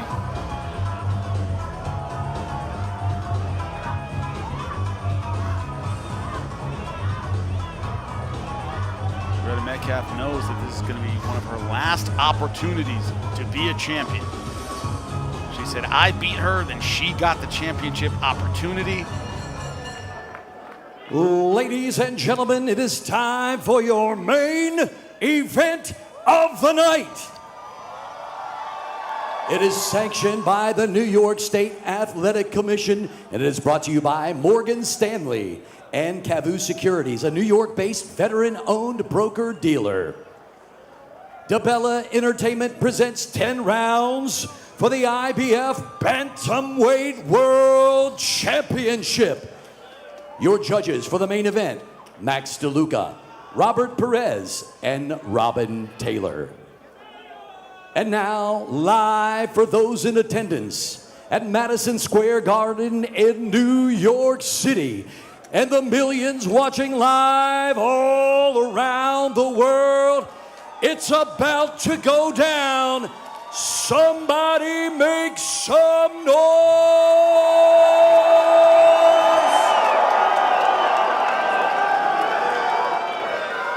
And now, introducing first, your challenger fighting out of the blue corner, wearing the black, orange, and silver. She weighs 116.4 pounds. Her record, 13 victories, 4 defeats, 1 draw, 2 wins coming by way of knockout. Fighting out of Dallas, Texas, she is the former IBF Intercontinental Bantamweight Champion, the Triple D Fight Queen, Shurretta Chiccn Metcalf.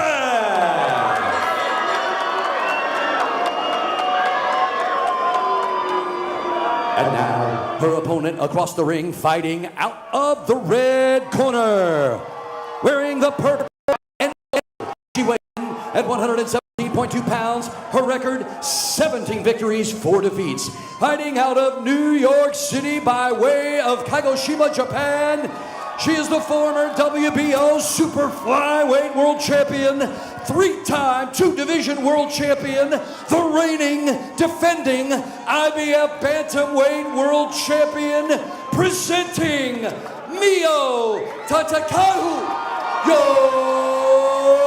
Yoshida!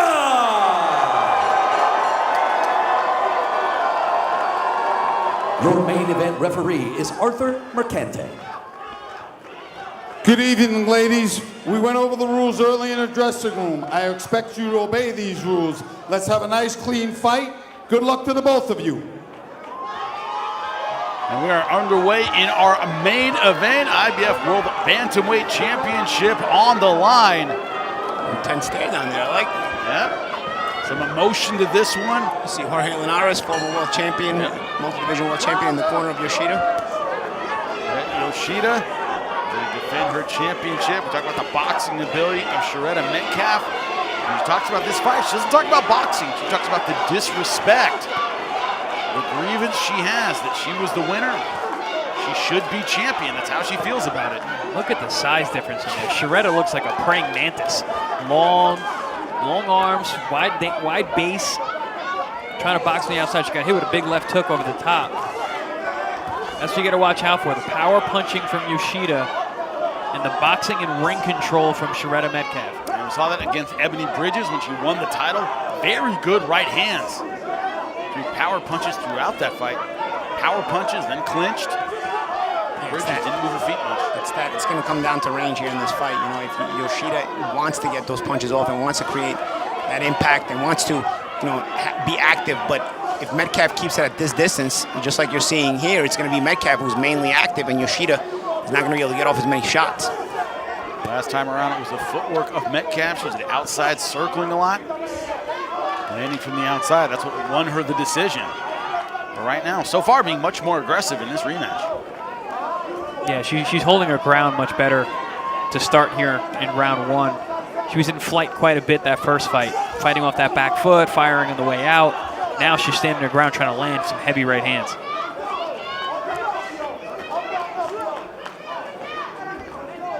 And we say it all the time, you know, Yoshida, 17 wins, no knockouts, but punches still hurt, right? Yeah, she's strong. She's strong. She fights with strength. Yes.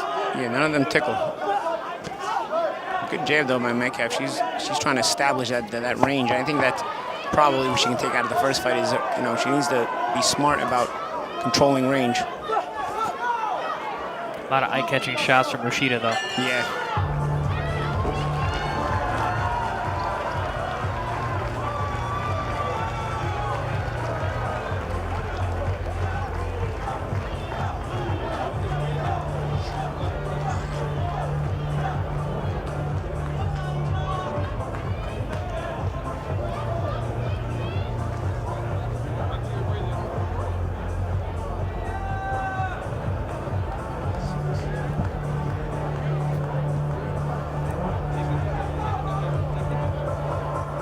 Corner of Miyo Yoshida, IBF World Bantamweight Champion.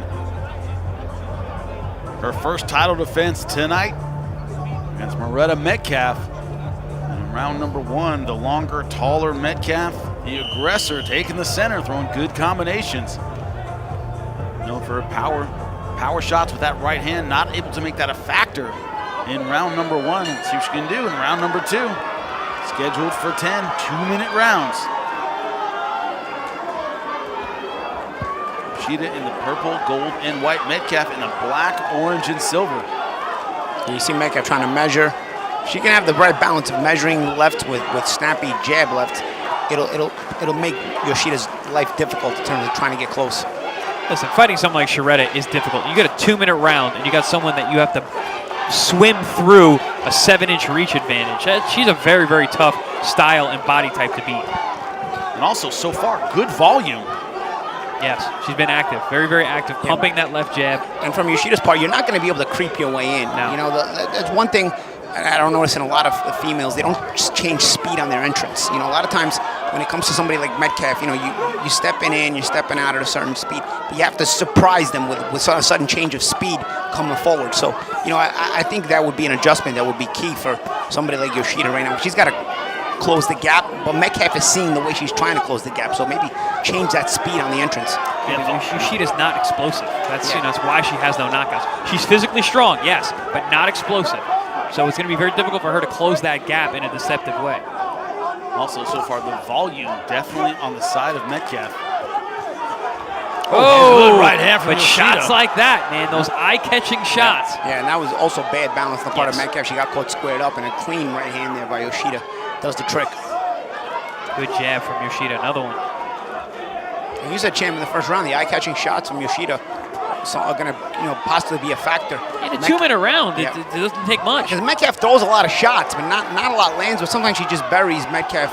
She just buries Yoshida in activity. But you don't get the same eye-catching shots as Yoshida. That was 4 punches that hit nothing but air. Yeah. And then Yoshida came back with a good left hook. Yep. End of round number 2. This round number 2, of course, Yoshida able to get in a little bit more effectively than she was in round number 1.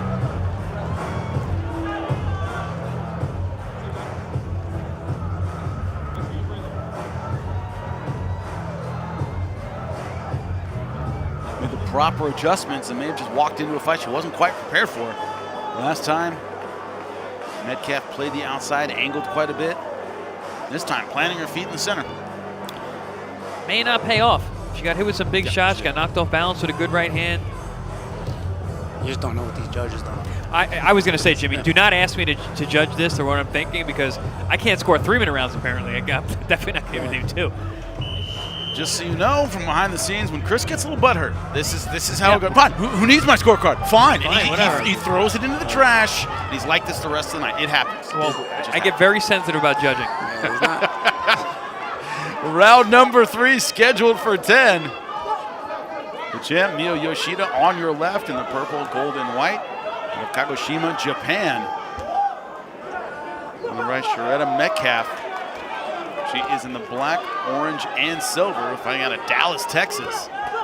Rematch of a fight won controversially by Metcalf.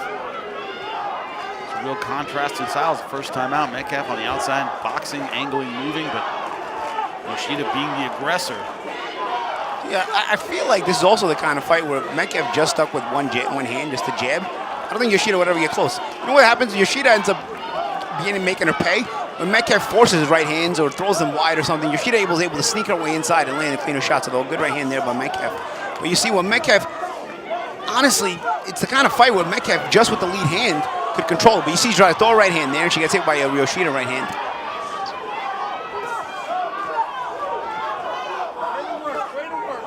At this point right here, watch when Metcalf is busy on the left hand. There's nothing Yoshida can do. And now she gives ground again. It's just choices. Fights are choices and decision making. You move when you shouldn't move, and Yoshida gets it.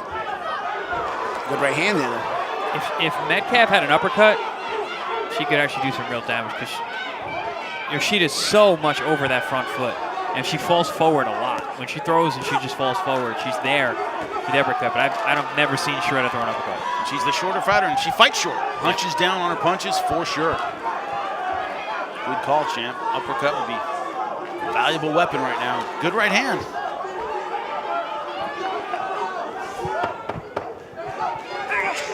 See why the first fight was close. Oh, this one's going to be close, too. Awkward style for both of them. Whoa. Ooh. More eye-catching shot.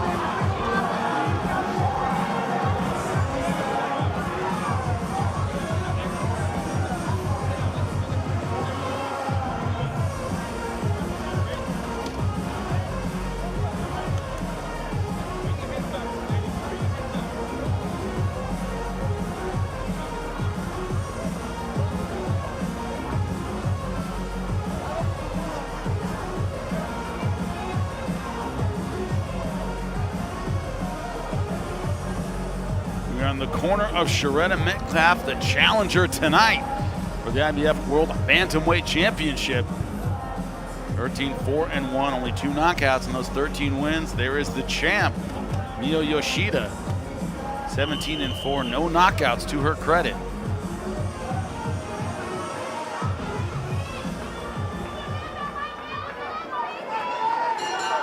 We have started to mix it up.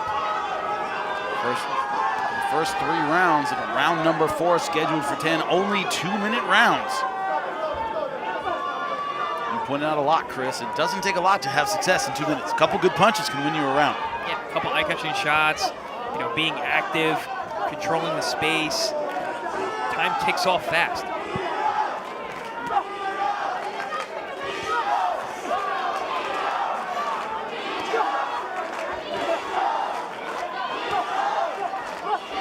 Yoshida's now jabbing with the jabber. Very, very smart. Good tactic. And trying to use that power jab, right? To just step in with Metcalf's jab. Yeah, she's putting that right hand in front of her face, stepping in with a power jab. But it's so much more obvious because you see Shurretta's chin go up in the air. Oh, there's the uppercut.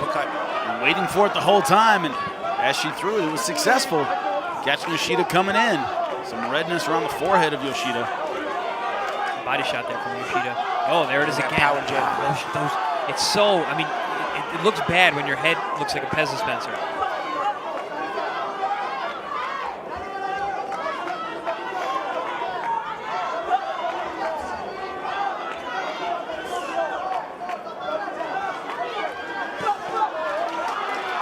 Yoshida getting close, using the numbers when she does get close. I tell you, when Yoshida can close the gap, she likes to throw those numbers. Nice adjustment on the jabs with Yoshida. Yeah. There it is again. Ooh, switched up to a hook there. Yeah, these ladies, these rounds are back and forth. Good Yoshida round this round, good Metcalf round last round. No one right now can feel comfortable with the lead because, to your point, it has been back and forth, Chris.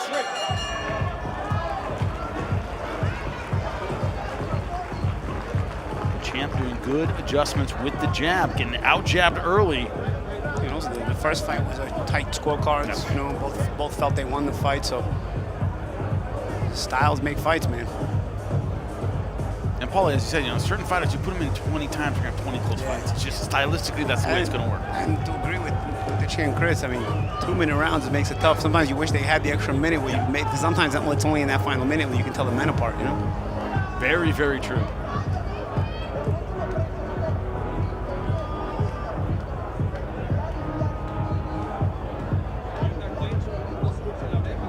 Sure Shurretta Metcalf throughout this fight.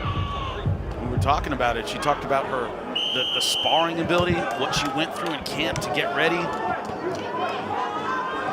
said, I went through hell to get ready for this rematch. And she, once again, ready. She wants to take the title. Round number 5, scheduled for 10. Jimmy, every round starts out the same. Metcalf trying to establish a jab early. Yep. Taking the center, planting her feet, trying to establish the jab. Usually, though, Yoshida can't really get started until Metcalf makes a mistake and throws the right hand when she shouldn't. But in the last couple of rounds now, we've noticed Yoshida's adjustment with the power jab. She's been trying to jab with Metcalf. There's the uppercut again from Metcalf. And one thing, when Yoshida gets aggressive, a lot of times she catches Metcalf, and Metcalf going to fly backwards. Like, her balance is just off, and Yoshida's able to push her back. Chris, you talked about the physical strength. Not a power puncher, but physically strong. Yeah, you can see it. You see the way that she's able to body her against the ropes like that, the way that she backs her up when she lands shots. A lot of that has to do with the balance of Shurretta Metcalf, too. You know, you think about Tommy Hearns, not the most balanced guy when you're tall and long. Well, you know what it is with Metcalf, too? She also gives up some of her height. She stays real. She gets down real too. And that's what I mentioned, a praying mantis in terms of her stance is very, very wide. Yeah. Almost as you've seen before, karate stance, real wide with the feet. Good angle there created by Metcalf, though she stepped around. She's throwing all uppercuts and hooks now on the inside. Smart adjustment. See, they're both good. They keep adjusting round after round. Good body shot from Metcalf. Diving in from Yoshida there. Ooh. Metcalf feel a little more confident this round. Yeah, this is a very good round.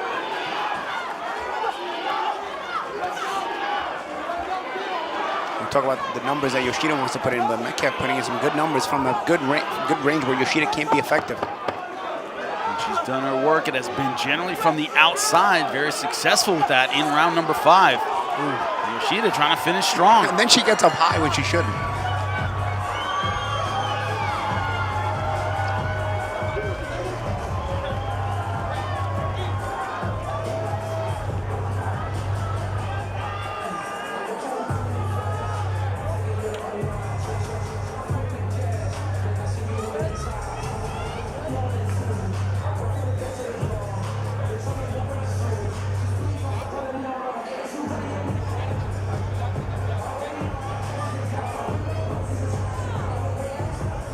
Here's some of that action from round 5. A good round for Shurretta Metcalf. But Yoshida trying to finish strong. Yeah, she had a good couple shots there at the end, but for the most part, that was a Shurretta Metcalf round. She was pretty dominant, letting those hands go. Yeah, I'd say, for Metcalf to get up high and use that height, but then it's also when you choose to do that, she does it when Yoshida gets close. But, at that point, you're going to pay for being up high. We're halfway through this 10-round fight. Round number 6 scheduled for 10. IBF World Bantamweight Championship on the line. Currently held by the woman on your left, Miyo Yoshida of Kagoshima, Japan.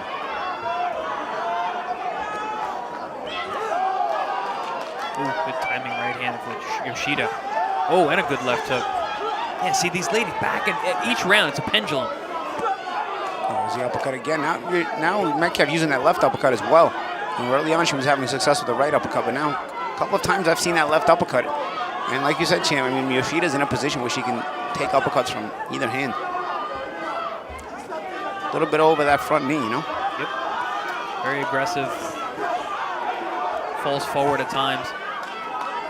You said it earlier, Shurretta could win this fight with just her left hand. If she was able to jab, hook, and uppercut off that hand and just keep her right hand tight. Gentlemen, we expected coming in, especially with the difference in builds, a lot of clinching. That hasn't been the case. No. They've been active with their punches throughout every single round. Ebony Bridges fight, she won the title. Yoshida did clinch a lot. She initiated those clinches, and not a lot of opportunities for that in this fight. But Yoshida also took that fight on very short notice, so she might not have been in this kind of condition where she could fight the whole round without clinching. Here, obviously, different scenario. Oh, another good right hand. Chopping hard shots from Yoshida here. And trying to use that physicality as well, trying to push back Metcalf, put her on the back foot, take away some momentum as well. Metcalf in this round feeling the physical pressure of Yoshida.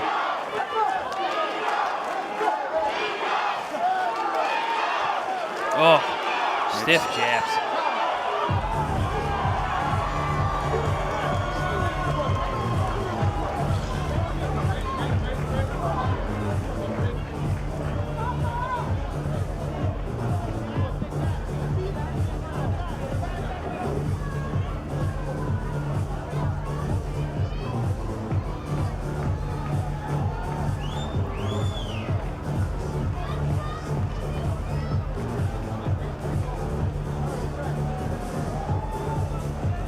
There's Miyo Yoshida, IBF World Bantamweight Champion. It has been a back and forth fight. Both fighters have made good adjustments. Yoshida looking good in that last round. Yeah, that was an excellent round for Yoshida, and the round before was an excellent round for Metcalf. They're going round for round, each and they're playing tag here at this point, going back and forth. But good adjustments from both ladies. I'm curious to see or to hear what's being told in the corner. There's been adjustments, but there's not been consistency. No. You know what I'm saying? Like, you can see Metcalf knows how to use her height well in spots, but in those spots, it's not enough. You know, she doesn't consistently stay with it, and it's on her own decision making. And then with Yoshida, she's able to get on that front foot and push back Metcalf at times. You know, if she'd be consistent with that, she'd have a lot more success. But then she does it, and then she just steps back and gives Metcalf range, and it gives Metcalf a chance to hold range. So if somebody could be consistent with the adjustments, I think they would take control of the fight. But right now, it's gone back and forth for that reason. We've seen the game plans that work, right? Yes. From both ladies. We just haven't seen them institute them consistently. Very, very true. And Jimmy, like you said, they could fight 300 times. It's gonna be like for this every Yoshida. time. And Metcalf, again, she gets her most up high when she's really close. Yep. She's up high and squared. You want to see her fight tall and up high, but at the range she's supposed to. And so far, gentlemen, I gotta say, very entertaining fight. Both ladies very, very busy. Both throwing a lot of punches. And not a lot of clinches, like you said, which can really slow down a fight. Round number 7. Metcalf trying to use that lead hand. That's been her key to the fight, and she's had success. Been with that long jab. Excellent job with the uppercut. The punch Yoshida has been in position for throughout this fight.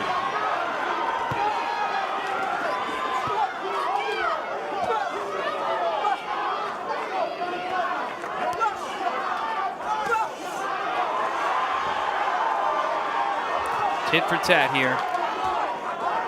Good uppercuts, though. Catching Yoshida coming in this round. Yoshida has a tendency to finish rounds strong. Yeah, and that could be sometimes the difference maker in these competitive rounds.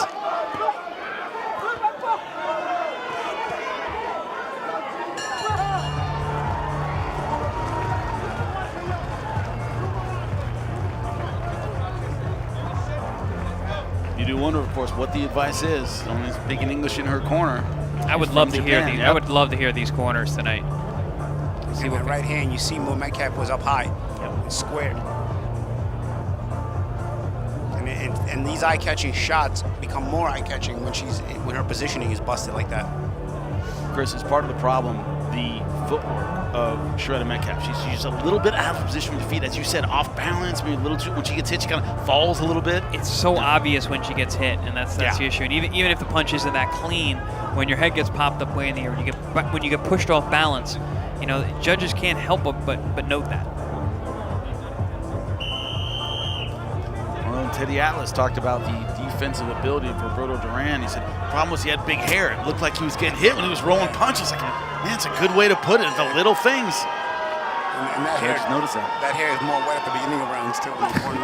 You bet. You get it with a big shot at the beginning of the round, and the thing is splashing everywhere. Dude, that big hair back in the day. We're in round number 8, scheduled for 10. Only 2-minute rounds. Keep that in mind.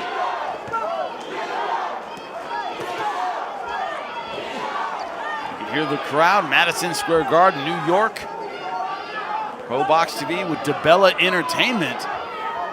You know, Champ, we were talking about the Metcalf's left hand. Yoshida's left hand's pretty good, man. She hooks off it. It's been a different kind of left hand, right? It's been more of a power jab and looking for the. She hooks off it well. Hook, changes levels. And you see she's able to push her way in sometimes with it. And then once she's able to do that, whether it lands clean or not, if she's able to hold that range, she's able to turn it into a hook at times.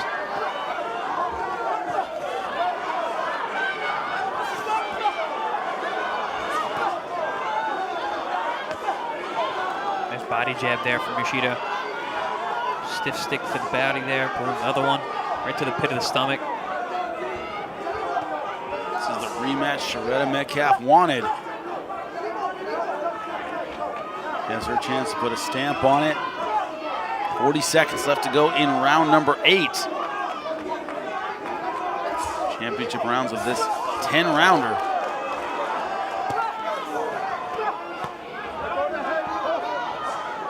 Boom. Ooh, good catch. Good catch. McKenty gets in there. He does. Intercepted that right hand. Beautiful job, Martha Mykquan, legendary referee.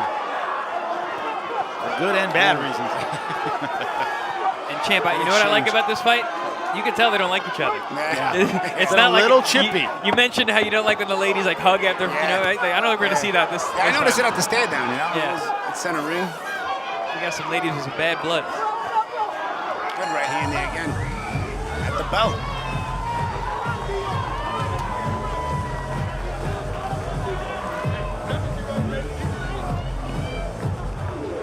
One thing is, neither fighter can feel good about being ahead right now. Neither fighter can think they have it in the bag with 2 rounds left. Only 4 minutes, ladies and gentlemen.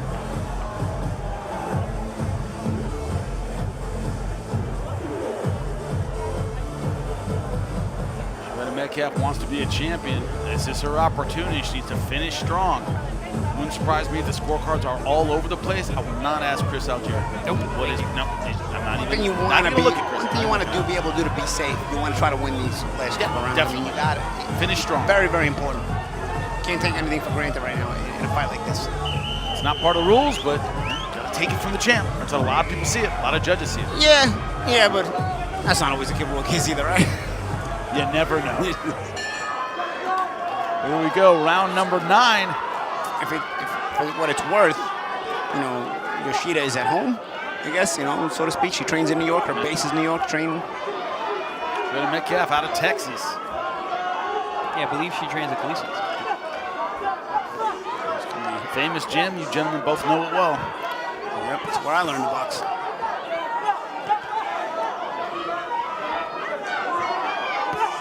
Good jab there by Metcalf. You see when it's right there, you see even Yoshida steps back when it's a sharp, effective jab. It steps back. But you see Metcalf is just so intense trying to get in there. She doesn't understand that range control there.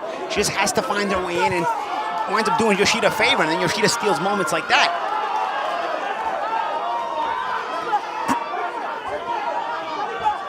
With only 2-minute rounds, not a lot of moments to steal. Good thudding right hand from Metcalf. But remember, Metcalf's balance is so bad that when Yoshida steals moments, Metcalf's head is all over the place and body's stumbling all over the place. So it looks like the better shots are landing. Again, in a fight this close, it's all the little nuances that make a difference. Good jab there from Yoshida.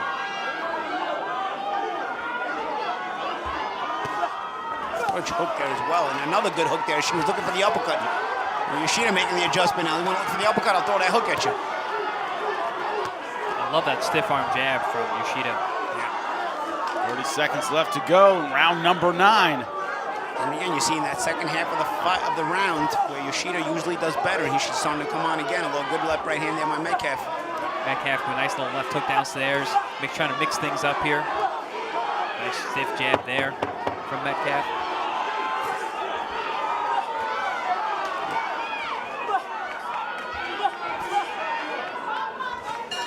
Metcalf leading, Yoshida finding space for her straight punches in between. One more round to go. You know, Ludabella said this fight was going to be better than the first one. He was not wrong. He's right. I don't remember them landing this many clean shots on the first one. This has been a very, very good fight. This is where it's not about technique, it's about your will to win, your will to be a champion. We're looking at the champion, Miyo Yoshida. One of her 4 losses to Shurretta Metcalf. Battle back to become a champion on late notice against Ebony Bridges. Shurretta Metcalf thought that opportunity should have been hers. Both ladies look like they're going through it in the corners, man. this is it. Getting those final instructions, Yeah, like they win this round, close it strong. Could be the difference in the fight, who knows? They're both dialed in. Love it. Both dialed in. A lot of emotions in this fight. This is a bite down in the mouthpiece round. But who wants it more? And in almost every round, Shurretta Metcalf has started out strong with straight punches. Yeah, but this time she gave up her range, trying to start fast. Let's see, and she's taking some shots to go into there again. The crowd is into it too. It's after 11 p.m. Here on the East Coast, and you got women, ladies in the main event, and the crowd is into it. Yeah, we're it's a hearing good sign on a Wednesday. Yeah, very. It's Wednesday night in New York City. Yeah, very entertaining main event. Lou DiBella and ProBox bringing this one from Madison Square Garden. Again, that push jab there, champ, from Yoshida. It's been one of the ways she's had some success in closing the range. It's There been it the is most again. consistent weapon for either woman tonight. Has been that jab.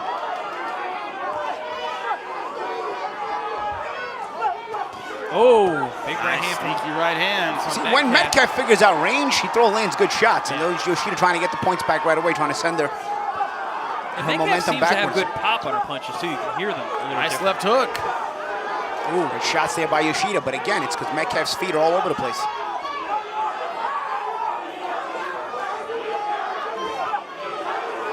See, there's no reason for Metcalf to throw a right hand from 5 miles away with the height difference she has. You know, like she can use her left hand and jab there. You've seen that a lot though. She'll throw a right hand from way too far away. Yeah. That's like lands 18 inches away from. Yeah. When she's, got the height advantage herself, she doesn't have to give it up like that. And Yoshida pounces. Yoshida looks for a good right hand there by Yoshida. Under 10 seconds. Another big right hand. Right on the chin. Jimmy, Good just like you shot. said, Yoshida looks to steal at the end of the round. Lands 2 good right hands and almost landed that 3rd one as well. Veteran work from the champ, but was it enough to retain her title? That's the question. Throwing her arms in the air, but It's going to be one of those fights where both sides are going to think they want to get. Yeah. They got Sosa in the corner there, so probably not Gleason's. Yeah, you already take that back. And they make their rounds in all kinds of gyms. True. Going around sparring and stuff.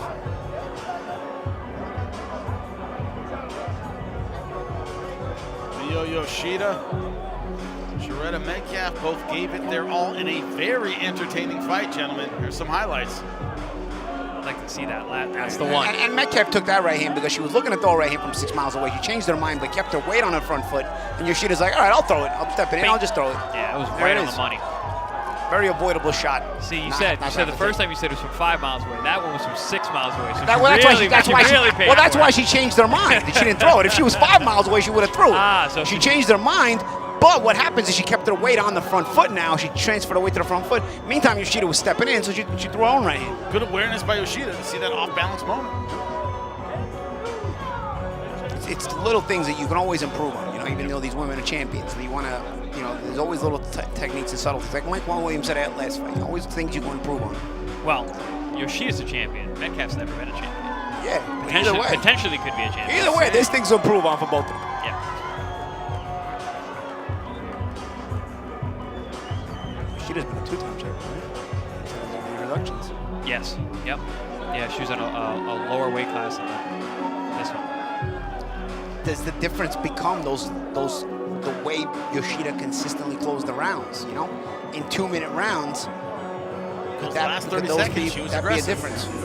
Or is the first beginning of part of the round not that far away when it's 2-minute rounds, so the judges do remember? Who knows? So the beginning of rounds, Metcalf did tend to start at a fast pace. But Metcalf did a bad job of giving up a lot of her height a lot of times. If Metcalf loses this fight, that's one thing to really pinpoint. She gives up her height a lot and gives her opponents a chance to hit her when she really doesn't have to at that height with the weapons she has at her disposal from that height. See Jorge Linares multi-time, multi-weight world champion, talking to Yoshida. But he also trained in Japan quite a bit, and he speaks Japanese. Yes! You know what? You're right, man. He speaks Japanese. I remember training in LA, Lennar spoke no English. He only spoke Spanish and Japanese. He had just come from Japan. There you go. You're right. There might be the connection there. Japanese well connection. qualified to coach a Japanese fighter. Yeah. Chinese Connection was a great Bruce Lee movie. Japanese Connection was how Lennar's got in the connection corner. with Lennar's and Yoshida, very nice. One of my favorite, by the way. Yes, Chinese Connection, It's fantastic. fantastic. Oh, these scorecards are taking a while. Yeah. Ooh, that means it's close.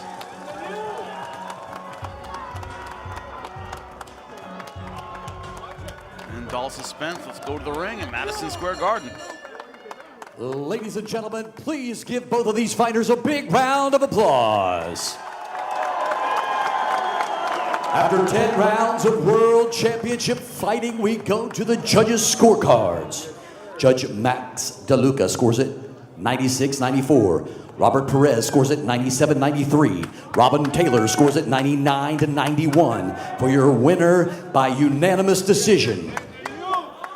And new IBF Bantamweight World Champion, Shurretta Chiccn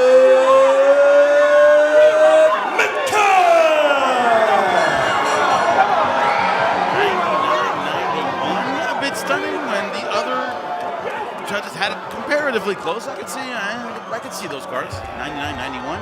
99-91 is absurd. Absurd. In either direction. Right, in either direction. It's a very direction. close fight, yeah.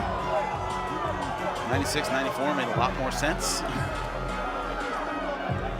That is it, a new champion, a new IBF World Bantamweight champion. Her name is Shurretta Metcalf, 2-0 against Miyo Yoshida. Yoshida, of course, disappointed with the decision. Very close fight. As we said, one scorecard, 99-91, is absolutely insane. We saw a very close fight from the studio here. 1 or 2 rounds separating these ladies, but a very tough, very entertaining fight. Metcalf more aggressive this time around. Stayed behind the jab, the straight right hand. Fantastic performance by her, but Yoshida looked good. Excellent use of the jab herself, very accurate with the right hand. Back and forth rounds, back and forth fight. I thought Yoshida fought a lot better this fight than the first fight, and the first fight was a lot closer than this fight. Right, Scorecard exactly. somehow. Yeah. But I totally agree with that statement where if they fought 30 times, I think we get 30 very close fights. Well, unless we had that judge. Yeah, apparently. whoever had it 99-91 wasn't paying attention. All right, here with the winner and new champion, Shurretta Metcalf. How does that sound? Man, I've been waiting to hear that for years. I've been waiting. What's up? How can you put this into words? I know it means a lot to you. You're about to have your 40th birthday. I can say that because you told me yourself. How does it feel? This is the ultimate birthday gift. This is definitely my birthday gift. This is my gift. This is my gift to my city, Dallas. I know they're watching right now. What's up, D-Town? It's the Triple D Fight Queen. What's up? Take us through the fight. I felt like the first half, you were trying to find your power. In rounds 4 and 5, you really stepped on the gas pedal. You found the range, and you sat down on your punches. From rounds 5 through on, you looked very impressive in there. Take us through your game plan and how you were able to execute. I knew the first fight I moved a lot, and that's how I was fighting her, and I wasn't putting much power in. This time I wanted to sit down on my punches, and I did that. I wanted her to feel me this time. I wanted to come and make a statement. What's next for you? This is now 20 really close rounds with Yoshida. Would you give her a rematch? You want to move on to a different contender? I mean, she really didn't want to give me a rematch, but, it's whatever. If the money's there, then, we'll fight her again. Shurretta Metcalf and new IBF champ. What a performance. You heard it. She didn't want to give me a rematch. She get one. You shall see. 20 very close rounds.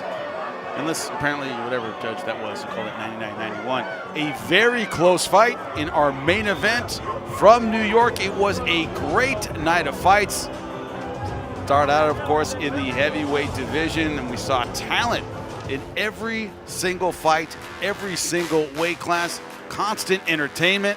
Fighters from all over the world in a variety of weight classes, but a lot of talent on display tonight. Lou DiBella alongside ProBox TV, giving you a great event, a title fight in our main event. Very, very close no matter how you saw it. An excellent performance just before her 40th birthday. Shurretta Williams becoming a world champion from the Big Apple. We will see you November 1st. That's right, from